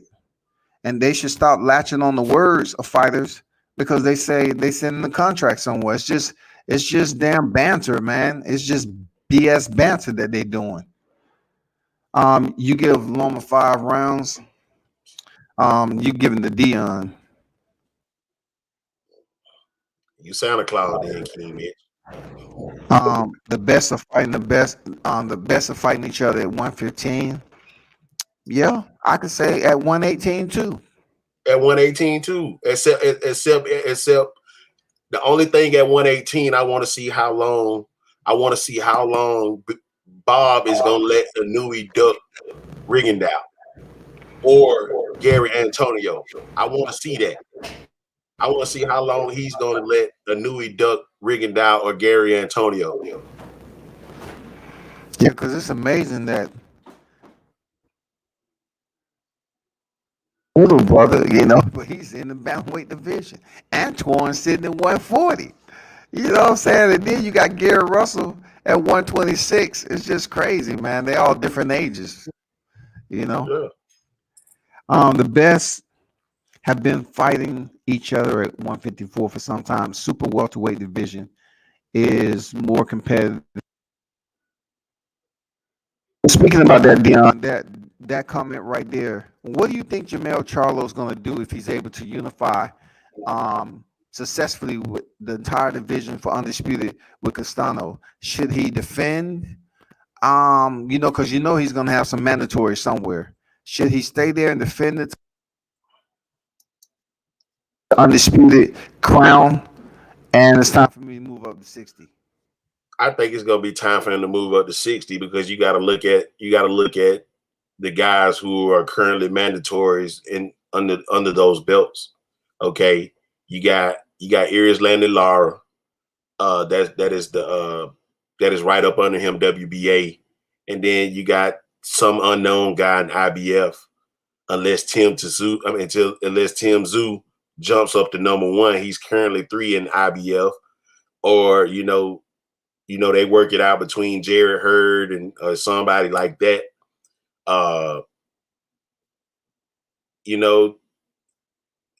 And does he and has Erickson Lubin looked good enough to get a rematch? So it's really nothing really there for him at 54. Do you think after all that time, like it's been a while since he was stopped by Charlo? It's been a while, man. You still don't think he deserve a title shot? I mean, but all right. Look at all this fight. All of his fight. I know you're gonna say with Goucher, yeah. I mean, that's all I'm saying. I mean, he looks what they call it. You look I don't know, stuck, man. Like, I mean, because at the same time, okay, if you look at the top 8 guys as super welterweight, excluding the champions, you got Erickson Lubin, you got a Sergio Garcia, I think you got Harrison, you got Rosario, J. Rock Williams, Hurd, and Fundora. Who really would you match Lubin up with to catapult him up to being the title, getting that real title shot at 54? I mean, who could he really get a good win against to solidify him to get the rematch for Jamel Charlo? Well, you know how they do it. How they trying to do it up in that Goodwill shop, the welterweight division. They wanna tag along somebody who already been there. So Tony Harrison and Erickson Lubin. He already had the championship. He fought for the second time and lost it. Put him in that motherfucker. That's what they do at welterweight. Somebody who fought somebody. Yeah. Put him up. But at the same time, yeah, cool. But would you? I feel all that. Okay. But Tony Harrison hasn't fought since he lost to Jamel Charlo in the rematch. We haven't seen Jared Hurd. We haven't seen J. Rock Williams since Rosario, and we haven't seen Rosario since Charlo. All those guys been inactive. So do you really think they're going to come off the couch and take an Erickson Lubin? No, they ain't going to be coming off the couch, man. These guys are still training. As long as they get like a 6-week minimal to their fight camp, they should be good for Erickson Lubin. Like, I'm not saying Erickson Lubin is a soft touch by no means. You know what I'm saying? It's just when he fought Goucher, I expected him to shift gears a little bit during that fight and really show us that he can close out strong.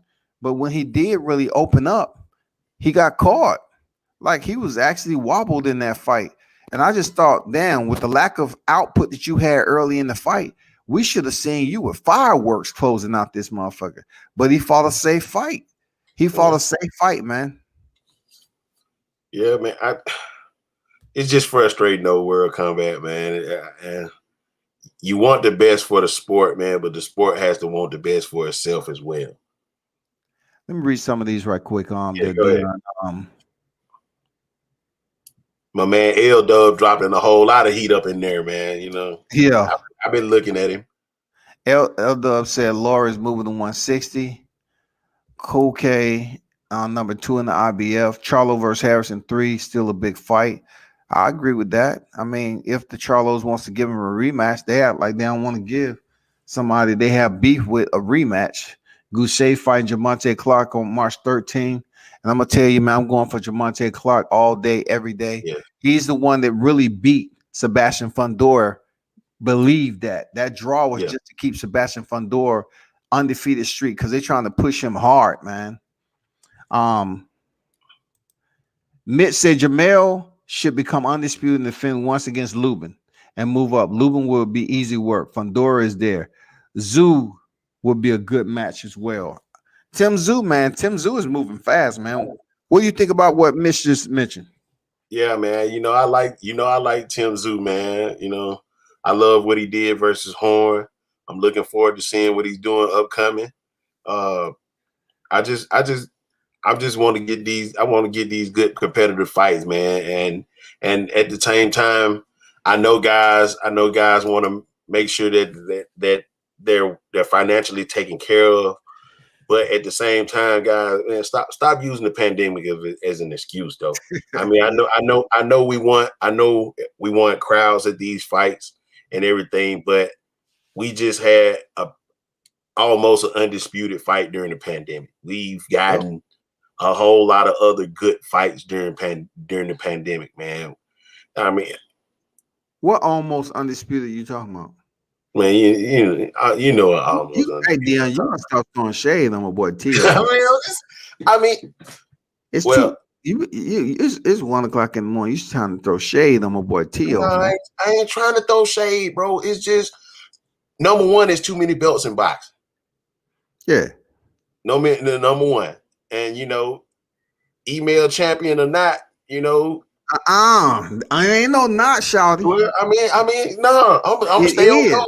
Look, I'm gonna stay on code. Yes, T.O. beat the man, but the franchise is so much cloud, it's so many clouds around that franchise belt that that's all I'm saying. But they had like he the first one who had it though. No, He's just the first one. He's not. just the first one to get it with a collective with a collective group of medals to complement it. What he was able to do complemented the franchise because he was able to receive every other belt. Yeah. Well, we got an undisputed match during the pandemic, and I'll side with you on it. Hey, you feel I appreciate I'll side with you. It's just I don't like how I was moved from the beginning, because they gave Lomachenko Corolla, they gave him Luke Campbell, and you padded his resume to make him look like he was all this and all that.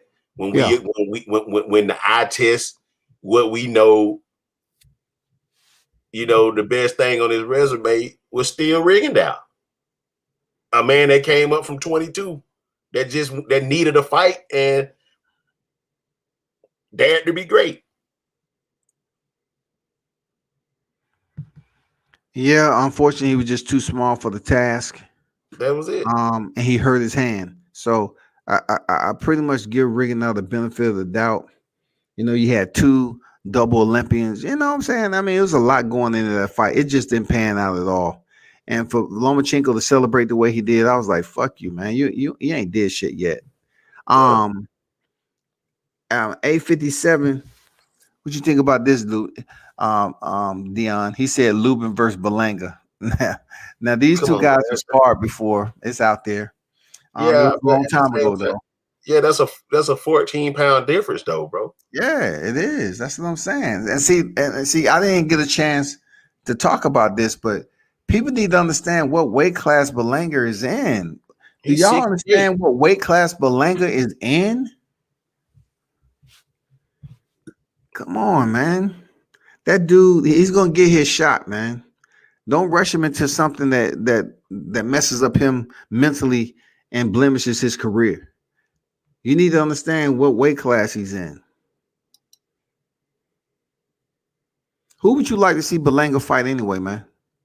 Man, it's some up and coming 68 guys I want to see him in there with. I know what Bob wants to do. Bob wants to eventually get him and Morrell Jr. in there. Because since both of them are top ranked guys.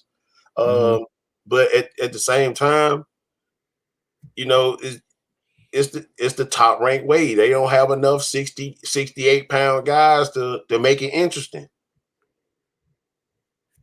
And you know, but if I could get a matchup that I really wanted to see, I love, and probably about two more fights, I love to see Berlanga and Jacobs. Mm. Mm. Reminds me of an upset stomach, dog. You know, I mean, because he's Daniel number. Jacobs, Daniel Jacobs, man, he gave us a bowl of motherfucking cold soup against Gabe Rosado, dog. Yeah, Like but I'm looking for some fire, though. I'm looking for some damn fajitas off the grill. When I seen this, talking about, oh man, I'm gonna fight Gabe Rosado. I mean, make him eat his words. And he went in there and boxed that dude like they was best friends, man. yeah, and I feel that, bro. But okay, he's not gonna get a. They're not gonna put him in there with Benavidez. Yildirim is finna fight Canelo for whatever reason. Darrell is finna fight on the same day Canelo is gonna fight on the 27th. He's gonna fight some guy, and you know how that cross the street thing works. Jacobs is at number 5. Then you got Colin Smith. He's gonna be out the rest of the year, nursing that injury or whatever he got versus Canelo. You got Ronald Ellis. You got Vladimir Shishkin. He fights tomorrow. Mm-hmm.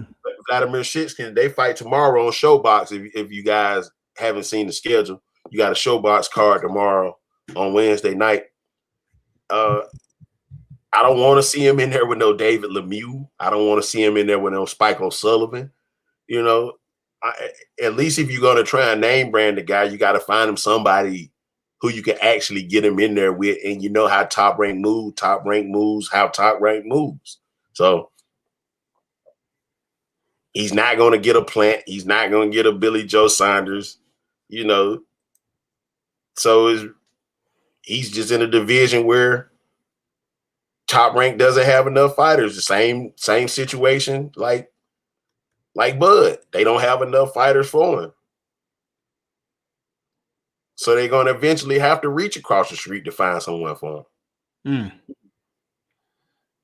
He said, Elder, he put up Fundora versus Coda. It's coming. You know, they're gonna continue to build up Fundora, the Tower and Inferno. Absolutely. I don't think it's a matter of a match for Lubin. I think he just needs a great performance. He looks shaky though. Lubin look like he still ain't ready for the top guys at 150. I hope he's not a little bit shot like people are gonna put that one fight with Charlo when he got hit with that uppercut, and it was just, you know, I know it's been times that he looked at the aftermath of that and seen him trying to get up, but his body wouldn't move. I don't know. I don't know if he's shell shot now. Shell shy. You know what I'm saying? Like they say Adrian Broner is from the Marcus Madonna fight. I hope that's not the case. Laura get his ass beat at 160. Zoo versus Hogan, March 31st. I'm looking forward to that. You know, Dennis Hogan, that should be good. You know, I mean, that should be good. Javante Clark gets hit too clean, fights like a warrior, has skills but liable to get clipped. Man, I seen him spar up in Cincinnati when I drove up there for the Golden Gloves, man. And I like Javante, man. That I don't know getting hit part. Like he was in there with Sebastian Fundora though. You're gonna get hit with a guy who can box on the inside that tall and has those long limbs for sure. Yeah, you gonna get hit by a 6'7" welterweight. I mean, super welterweight. You supposed to. Yeah, man. I mean, now, that's gonna happen. I got a question for you, Scotty. I mean, World Comeback. I don't want to throw your government out there.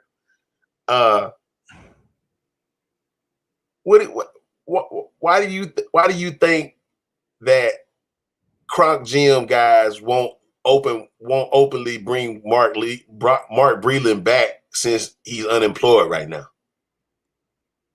I think it may be going on behind the scenes, to be honest, because he has a history with them even when he was an active fighter. Yeah, that's what I was getting at, man. Because you know, my man ain't got no fighters now, and seeing as though, you know, he has Crunk lineage with him, and he's in the he's in the unemployment line right now as a trainer, and he needs some fighters. And obviously, Sugar Hill, and obviously it's something that went on. However you want to look at it, something went on. They might as well go ahead and look out for him and give him a job somewhere. I think they may be communicating that, personally, and behind closed doors, because he did an interview with UK media. So sometimes the telltale signs are there where he might be leading to, but I think he may indeed be, in communication with them over there. You know what I'm saying? I don't know, but do we see him traveling like that? To go over there? Like, does he have a solid role for contribution over there at Crunk Gym? Coming out the Deontay Wilder stable where people saying they should fire the whole team, to now being basically embraced, and will somebody accept him in for the role that he had over there in Deontay Wilder's gym, and as if he's an asset in another training gym? Like, what is he gonna be? The chief second, or he's just gonna be in the gym? Period. He ain't a cut man. Are you gonna be the chief second? You just give orders every now and then, help with training and all this other stuff. That's my curiosity with Mark Breland. If somebody else pick him up, especially in the UK, what are they gonna have him doing? Are they gonna appreciate what he has to bring to the table? I got you. I was thinking about that earlier, and I was like, man, I'm gonna ask him next time I talk to him. So I know he has to be speaking to Sugar Hill because they have a lineage together when he was a boxer. Hell yeah, Mm-hmm. Mitch say WBC pulled some BS with Loman franchise tag. Now Tia's left to scoop the shit off his yard. Belanga first versus Devin Nicholson. The first time I seen this Dion, I thought it was Dion Nicholson up your way, man. I was like, damn, Dion. But Dion fight at a higher weight though. He fight at 175. No, he fight at cruiserweight. Yeah, but he's saying he can drop down to 175 though. I really think he has the frame to make 68, but you know how that goes. Yeah, man. I love to see him at 68 though, but 70. Belanga probably sleeps Lubin. He's 168. Yeah, man. People be mentioning that. I'm not sure why.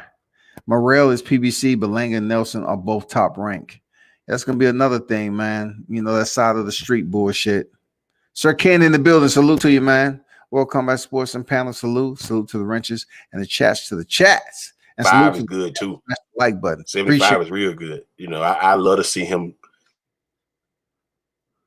Lemieux is coming back on April 17th. I don't know if what we supposed to do with that right there, L Dub. What do you Lemieux is coming back April 17th. What are we supposed to do with that?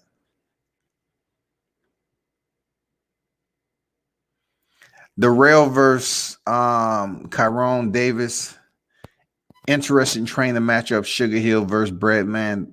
They have the J-Rock storyline. It's interesting. Sugar Hill training. Shiskin tomorrow. What's going on, youngin? How you feel, man? Mark Breland had a big win a couple of weeks ago. His guy Crowder versus Marlon. So Icy Sims. Okay, I didn't see that one. I think I know who you're talking about though, but I have to see. I definitely have to check that out. No, it was some good points, man. It was some good gems there. Sugar Hill training Shinsuke tomorrow. And then Jamonte Clark got knocked out the ring like B-Hop. Got back in and kept fighting. Yeah, man, that's good shit, man. I like Jamonte Clark as a fighter. He fights very long, and he has, of course, very solid technical discipline when it comes to boxing. He can sting you too, but I'm definitely looking forward to seeing him back in there for sure. Yeah. Yeah, my bad. I had got disconnected some way. But nah, I was saying, man, what do you think? Mark Breland name out there. You in Alabama too. Mark Breland cut your shit off. He He might said, "Oh, you have. gonna talk about me? All right." Hey, but nah, though. What do you think about Deion Nicholson going down to 75, getting a John Pascal with the WBA World? Ooh, that'll be a good match. Oh man, Pascal brings it. Yeah, Dion brings it. Oh my God. that'll be a great one. A part of me saying it don't make it to the final bell. It won't. I got respect for Sean Pascal. I seen him fight several times. Yeah, Dude is a fucking warrior. I mean, he was taken through the ringer in there with Badu Jack. man. We were both there, man. Like, Yeah. did you agree with that decision though? I kind of thought Badu Jack did enough to get it done, in my opinion, man. I ain't gonna I lie. did too. I did too. He came on late, but what was that, like 4 straight draws for him? Or what was it? Yeah, man. It's almost like, man, what the fuck is going on? Like, it's weird because Mayweather was saying himself, like, what's going on here? Like, why y'all fucking with my boy Badu? Like, the man has a legendary 12-6 cut on his head when he was in there with Marcus Brown. And he was bleeding all over the fucking place, dog. I mean, incredible. But yet, they just be damn fucking Badu over, man, without giving them benefit of the doubt. He's a nice guy. I don't know what the fuck it is. I don't know if I can't call it, bro. I cannot call it, man. I'm Like you serious. said, I guess it's just because he was Floyd, man. Yeah, I don't get it because I remember seeing Floyd's face. He was like looking out to somebody in the audience that was right there ringside. He's like, "What the fuck? What are they talking about? What are they looking at?"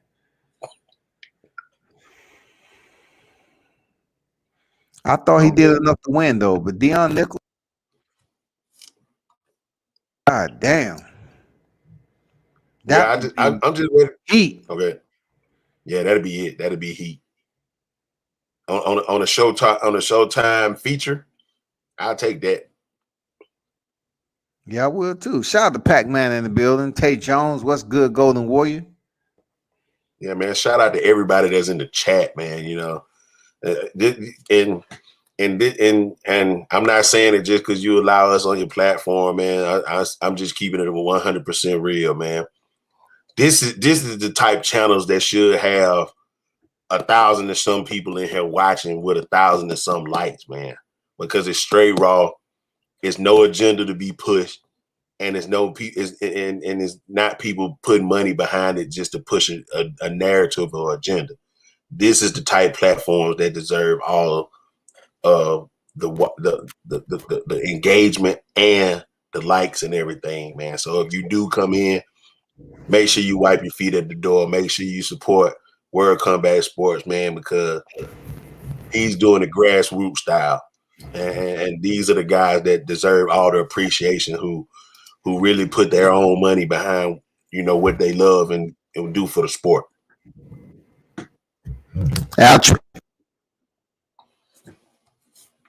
And your support, man, I don't take it for granted. And everybody in the chat, real talk, I appreciate you pulling up. Yeah, the whole purpose is to grow the channel, man, and have different people on. Believe it or not, man, I've been communicating with Dion for a while. It's just, he just starting to jump on the channel, but I've known him for a minute, Yeah. So I appreciate that, brother. And I hope you continue to pull up. You're always welcome to the panel. And yeah, I'm just trying to keep it boxing centric, man, to a point, even though I cover mixed martial arts too, but not as much as boxing. And just get people to tune in, like L Dub. I gotta give a shout out to L Dub. He does drop some how you put it, a consistent filtration of boxing media. All right. He does do it behind the scenes too. He just don't do it on here. He be dropping shit to my IG too, and I'll be checking it out. So I don't know if you subscribe to L Dub Boxing, But Now I'm check him gonna out. subscribe to him now though. Yeah, check out L Dub Boxing. I don't know what he be talking about because he told me he ain't never came over his channel. I didn't even know you had a channel, dog. But I'll check it out, bro.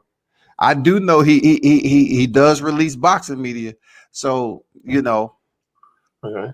that's what I paid attention to. But it's all good, man.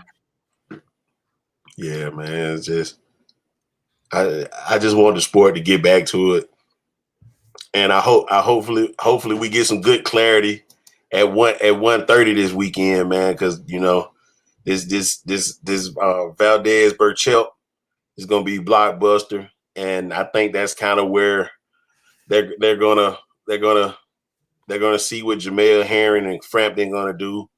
But Shakur Stevenson, he looking good out here in these streets right now. You know, He that is. that IBF is finna come up. It's vacant now, so I wonder if he's gonna try and maneuver in that IBF right there with that. You know, Tank has the WBA at 130 and 35. Explain to the people why the IBF is vacant. My man Jojo Diaz came in at 133 this past weekend and lost the belt on the scale. So Talk to him. Talk yeah, to him. he lost it on the scale. So he needs to get the same ridicule that y'all give Tank when Tank lost his on the scale. So Yep. make sure y'all give him that same heat. Make sure y'all give him that same heat. I don't care if he does fight on the zone. Give him that same heat because he was riding high if he got that victory over Farmer. That's for sure, man. And Shakur Stevenson, definitely. I know he's ranked number 1 over there at the WBO, and I think number 2 over the WBC. Yeah, he But is. it's a bigger story out there that Dion is the fact that Carl Frampton, Jamel Herring, Carl Frampton hurt his hand after, and this is what Shakur Stevens was in court recently trying to say, okay, they haven't fought when they supposed to, man. I want to get my shot, and then come full circle, Frampton get hurt. I'm wondering if they're gonna just hold out, allow him to step in there against Jamel Herring. I'm curious. Hey man, you know what WBO stands for, so Yeah. and then at the same time, they want to. But he with Bob though, so Yeah, I know that's what I'm saying. Both, I mean, but Bob loves in-house fights where he makes all the money. yeah. So if he can uh, get that, and then they somehow fight for the vacant IBF, shit, Shakur Stevenson might be able to unify quick. exactly. And then you have Tank, the champion of the WBA on both on 130 and 35. And then at the same time, you still have Burchell Valdez winner. That gives Shakur 3 belts right there. See, the I guess the pros and cons of that fight, like any boxing assessment, they looking at Oscar Valdez as being a little chinny. And they believe that Burchell at one point in the fight may catch Oscar. And the whole question mark is how he respond to it. We don't even know if he's going down or not. We don't know that. I've seen Oscar Valdez fight, man. Dude is motherfucking tough. I like Valdez. I ain't gonna lie. Yeah. I'm going for Valdez in this one. But Burchell is a harder puncher. So Valdez is gonna have to be smart about this shit because he get touched on the chin a lot. From his boy, he even got touched to the canvas. So he's gonna have to be very, very smart about this, man, if he wants to come out the winner. Because that would be a good fight between Shakur Stevenson and Oscar Valdez.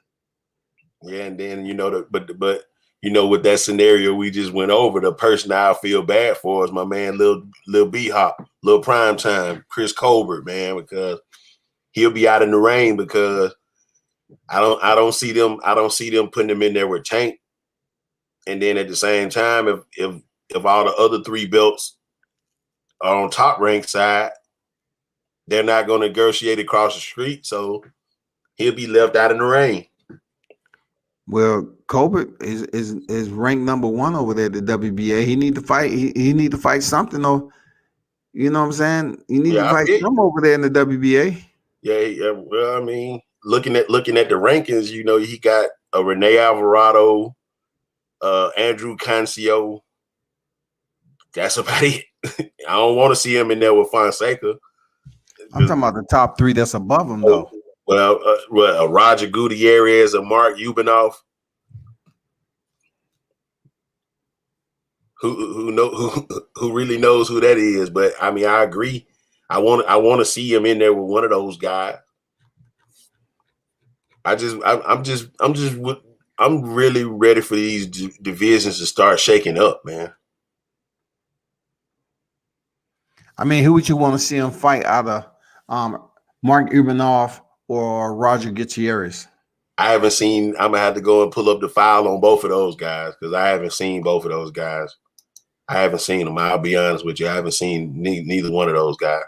Because Chris Colbert's been pushed pretty hard in the WBA, and he's gonna have to face somebody that's above him. I like I said, you know, a lot of people was calling for him to face Gervonta Davis. That'll be a good fight. But Chris Colbert, you know, just coming on the scene like that, I'm not sure if that's something that would entertain Mayweather. I don't know. Yeah, no. I'll be honest with you. You know, Tank is along that line where you have to have a real name to get in there with Tank right now. You have to it has to bring some type of monetary worth for you to get in there with Tank right now. Especially campaigning at 130 and 35. Yeah. Mitch said Frampton fight brings in more money to Herring, for Herring than Shakur fight. Yes, indeed it does. But it's been put off like a couple of times already. So Shakur is like, damn, you know, we just made an agreement for basically, I guess, Shakur to step aside, you know, because he wanted his shot. And now Carl Frampton is hurt. He hurt his hand. So God damn it, it'd be good for him to slide. You know, Shakur can slide. That's nigga slide. You know, get up in there and slide. Let him fight Jamel Herring. You know, like I said, Shakur said this. It ain't no friends when it comes to this boxing shit. You know, it's business. Yeah. Neither Valdez nor Burchelt looked great in their last fight. Well, I know somebody's gonna look great when they do fight. Somebody, it just seems like it's gonna go down. It may be like you said earlier, Dion, a blockbuster. Shit, it might be a blockbuster when they lock up. You know, Lil B Hop Covert about to fight TMT, fight Xavier Martinez. Yeah, I'm looking at prime time. Okay, his name is Prime Time now. He banished and relinquished that little B Hop long time ago. He picked up Deion Sanders' old moniker, Prime Time. So he's gonna be much more sharper than the little B Hop. Golden Boy about to give Roger Gutierrez to JoJo since he lost his belt.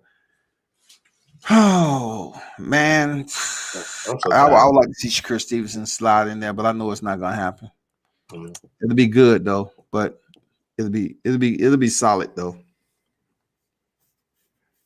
Yeah, man. I just want to see these guys shake it out, man. And I wonder what Farmer is gonna do, man. You know, it's not too many people want to see him, but at the same time, he is a name, and you know, and Eddie Hearn did nothing for his career by bringing him to the zone. Nothing. I mean, he was champion though. He's a former champion. Yeah, but I think wasn't he a champion before he got with Hearn though? When did he win the belt? I think he won it when he was already over there though. I could have sworn he won the belt when he was with his own man.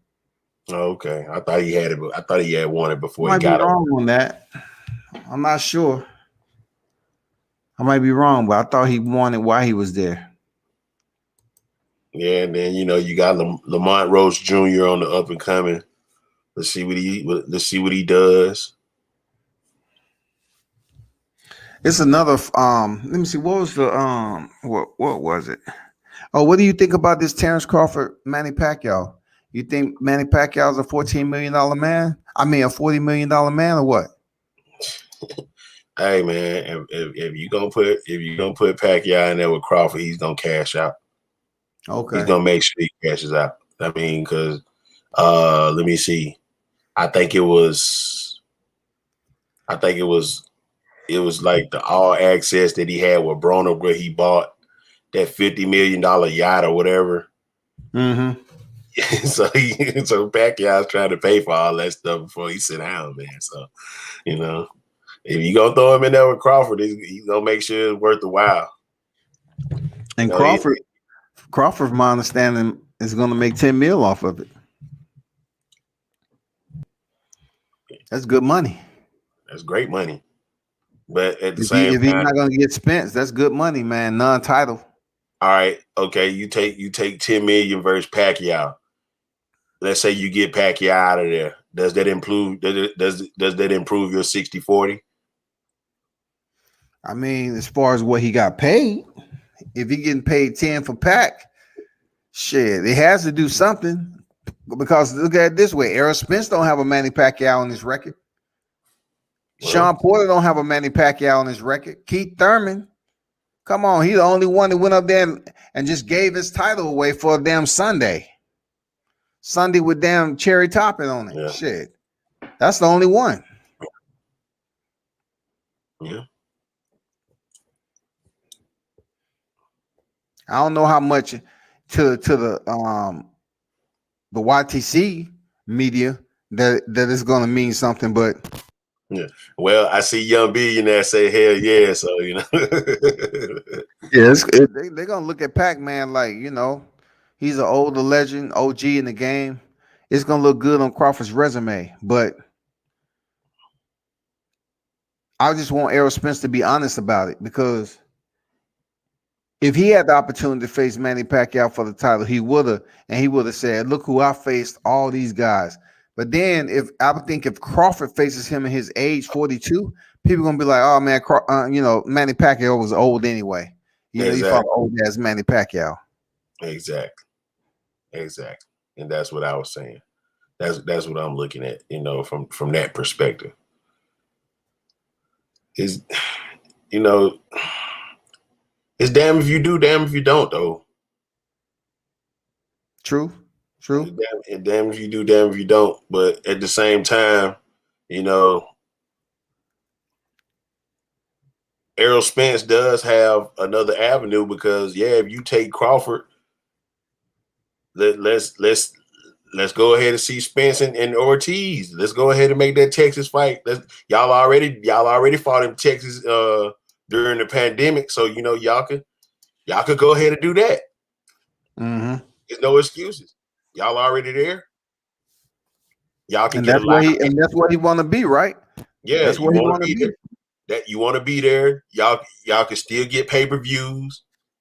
I guess since DAZN's trying to introduce the little DAZN pay-per-view platform now, so y'all can do pay-per-views, and you can still get a live gate. So yeah, you're right, man. We'll see how that goes off. Yeah, and then at the same time, you could let a guys get with a Keith Thurman or what's my guy name from Philly? Boots Ennis. You can let Boots get in there with guys. Guys need somebody to defend that email championship against. Yeah, Boots about to step in there with Sergey Lipin, from my understanding. Well, I'm talking about after you Lipin. But that's a good fight. I like that. Boots Ennis and Yordenis Ugas. Ooh wee. Yeah, that's right there. Both of them in the phone booth. Both of them about the same size. It's not no mismatch or nothing. But they're right there. That would shake up some shit right there. Yeah. Because a lot of people, been pushing for Boots to get that title shot. You know what I'm saying? Him going against Yordenis Ugas, man, is a solid matchup. It's just going to be who delegate the best damn offensive strategy when it comes down to it. because, Yep. like you said, we have to test that email status right now that Udina's has. Yeah. He has a damn same email status that Devin Haney has, man. Yeah. So like, and we got to stay on code. So. Yeah, for sure. Yeah, and then at the same time, Mikey needs a fight. Yeah, throw Mikey in there with Danny. Yeah, Mikey and Danny will be a good fight. I think that actually their styles may clash perfectly. Yeah, and then at the same time, you got the Mexican Puerto Rican rivalry. That'll do numbers regardless. Yeah, we have to see how all this plays out, man, because I know that Dana White just mentioned that they plan on having full capacity very soon this year. So that means they're thinking about opening up the Barclays and the MSG, Madison Square Garden over there, to start putting on, combat sports again. So that's going to start bringing back some revenue and also open up the the boxing fans to go back into attendance, to return to attendance and see some of these fights, man. So that's a good thing. Yeah, I love to see it, man, because I want to start getting to some of these fights, especially in Frisco City and in Texas. I want to start getting to some of these, Yeah, just making Frisco, sure, I love Frisco that's when I safe. was there. Yeah, yeah, just making sure that's safe for the constituents that show up, though. But I love to get there. I mean, most of these places make you wear a mask, but once you in, um, like the limited capacity that we had in San Antonio for Javante Davis and Leo Santa Cruz, it wasn't that bad sitting up there with a mask on. It really wasn't. It wasn't as bad as I thought it would be. Okay. But I swear, when Tank knocked them out, man, people took their masks off and they was running around that motherfucker like wild people. Dog. I ain't gonna lie, man. That knockout was so brutal. People was losing their mind, dog. So I Yeah, was okay. We turned up for a minute. yeah, man. I just want to see these guys mix it up, man. I just want to see these. I'm just tired of the what ifs, man. Let's sort all these divisions out, man. Because you gotta. I mean, I'm looking at the top 15 and all these divisions, man. They need to be shaken out. Yeah. They need to be shaken out. And I'll be honest with you, one fight I do want to see that's not a title fight at 140. I really want to see if Regis can't get I Broner. knew you was gonna say Regis. Yeah. But hear me, hey, I like Rougarou, but at the same time, if Regis can't get Broner, I like to see Regis and Bartholomew, Rancis. Mhm. I think that'll clash out good because it will make Rancis up his output, and at the same time, it's a slick enough fighter for Regis to make him do what he needs to do to come back off that Josh Taylor loss. Mhm. He just had a loss. I mean, he just had a win in San Antonio. Yeah, but that's a guy that was standing right in front of him. It Yeah, wasn't I mean, it wasn't a guy that was slick and gave him those same problems that Josh Taylor gave him. correct. That's what I'm saying. Him and Rancis, that would be a good fight that you could put on Showtime and that could headline a card. Sir Ken said Ortiz Jr. versus Maurice Hooker soon. Mikey just got back into the gym with his dad at his side, so Michael will be looking to have a fight coming. Oh, for sure, man. You know what I'm saying? And shout out to Mikey and his pops. And Maurice Hooker too, because I know they've been talking about this Maurice Hooker fight and Virgil Ortiz Jr. And that's gonna be fire. You know what I'm saying? So, like I said before, a lot of people looking at Maurice Hooker off, the knockout loss that he took to Jose Ramirez. So they think Virgil Ortiz may have an opportunity to stop him. But that's not always the case because, Roy Jones Jr. was knocked out, but he was able to go the distance the next two fights. Seriously, some people get knocked out, they come back. Paul Williams. I mean, it all depends on what your fight strategy is. Easter Junior still at 140. No, he's Is on some people maps at 135, but he was at 140 at one point. So I'm thinking he's at 140 right now, right? well, they got him in the 35 rankings. They have him nowhere in the 40 rankings. Yeah, he's still at the 35 rankings, but we don't see a fight coming up for Easter or anything. Yeah, that's what I was saying. Because I was arguing with with the Ohio Runs boxing guy. I was like, man, Ohio been taking L's lately, and then he came out with these other guys.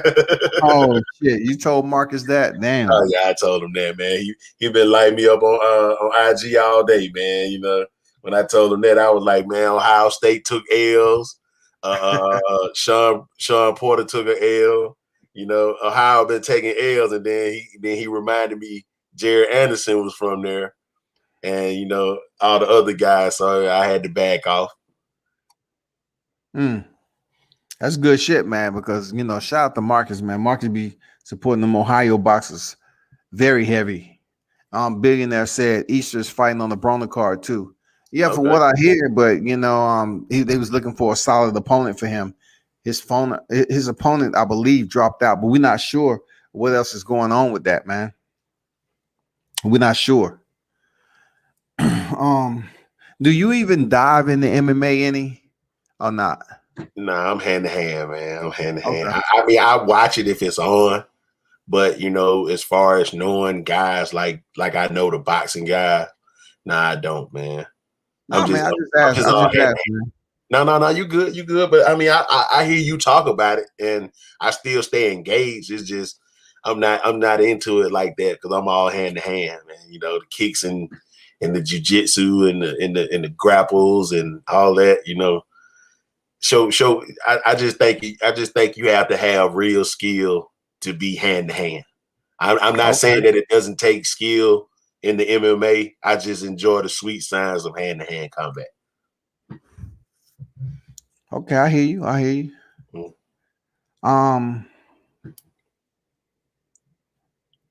Yeah, Mitch, you're right. Vernon Forrest got KO'd and went 12 the next with recording my yoga. And I used to see Vernon, man, I always used to say, dang, bro, like I don't understand how you can lose to a cigarette smoking freaking like Ricardo Mayorga twice. I mean, I just couldn't understand that shit, dog. Like he had his number, but yet I never thought that he was a better boxer than him. Just man, Mayorga. I can't believe he let Shane. I mean, well, I can't believe that, but when him and Shane Mosley had the third fight after he slapped His girl, Shane, he slapped his girl, man. That was crazy. Yeah, he's on drugs bad right now. So they had him in like a drug rehab, but they haven't been able to find him. He left and they haven't been able to find him, man. He's a real street dude, man. Mayorga. So yeah, man. Hope he get himself back together, man, and stuff like that. He said, "Oh, how you best Mosley and lose Mayorga." Yeah, man. It was crazy, wasn't it? He beat Mosley the way he did, and then he lost to Mayorga. That was weird. That was just a weird time, man. I know. I say, man, I know Vernon's about to get this dude to smoke. And then, it just didn't happen. I don't know if he's intimidated by this dude, but I was like, damn, Vernon, you in damn good shape. Your style is better. But Mayorga's just a hood dude. He's a street dude. Tough as hell, man. So man, it was weird. They finally released the whole card for Adrian Broner for Saturday. I see who Ryan. He's got Ryan Martin. Yeah, you got AB versus Santiago. You got Otto Weiland, Dominic Brazil. You got Zachary Ochoa versus Juan Jose Velasco. You have Robert Easter Jr. versus Ryan Martin. Rasheed Warren versus Sharon Carter. And Romeo Cruz versus 2BA. on a 4-round junior featherweight. What's Ron Martin's record? I gotta go to box rec. Oh, I thought they had it right there. No, they didn't have it right there. I was looking on ESPN boxing schedule. That's one of the ones I trust.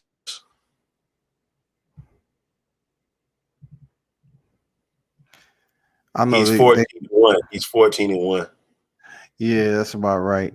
I know. My boy won. No, he's 20. He's 24-1. Huh? He's 24-1. Yeah, they must have just rolled him in there because at first his opponent dropped out or whatever. Yeah, it's a pretty decent card though. You got Trouble Brazil. You got Trouble Brazil coming back, man. Man, look. Wait, what you got in that fight? Who you got in that fight? Trouble Brazil or who? I got Wallen, man. I'm gonna be honest with Damn, you ain't giving Wallen. Trouble any goddamn double. Nah. Damn. No, man. I can't, man. I want to, but I can't, man, because I tried to give Brazil a shot versus Joshua. I knew he had no shot versus Deontay. I knew that was gonna come in the first round because like you just don't poke the bear like that. And when Deontay is motivated, you have no shot. That's like and they had a history together in the hotel. Shit, that shit was all bad. That whole lead up with that. And then that's how come I know Fury's not gonna get in there that third time, man. He's doing everything he can not to get in there that third time because he knows what's gonna happen. Yep. He knows what's gonna happen. Man, you got any final words, man? First of all, I appreciate you for pulling up, Dion. And you always welcome, man. I don't know if you want to do this sometime. Yeah, man. I appreciate you letting me pull up, man. I love to talk boxing.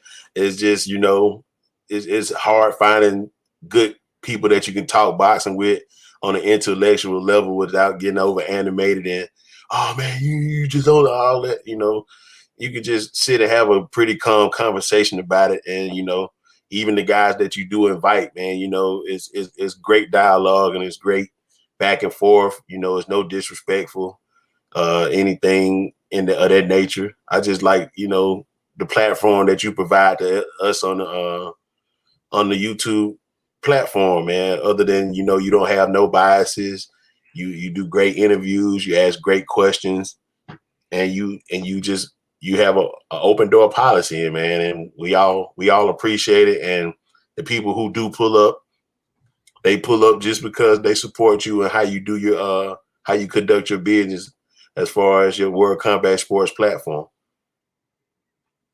I appreciate you, man. It's been a deep road, boy, climbing up, getting the channel and all this and Facebook groups and IG and worldcombatsports.com. It's been a road. I ain't gonna lie, and plus, when I go, I just left where you were, not exactly where you were, but we was up in Gaston.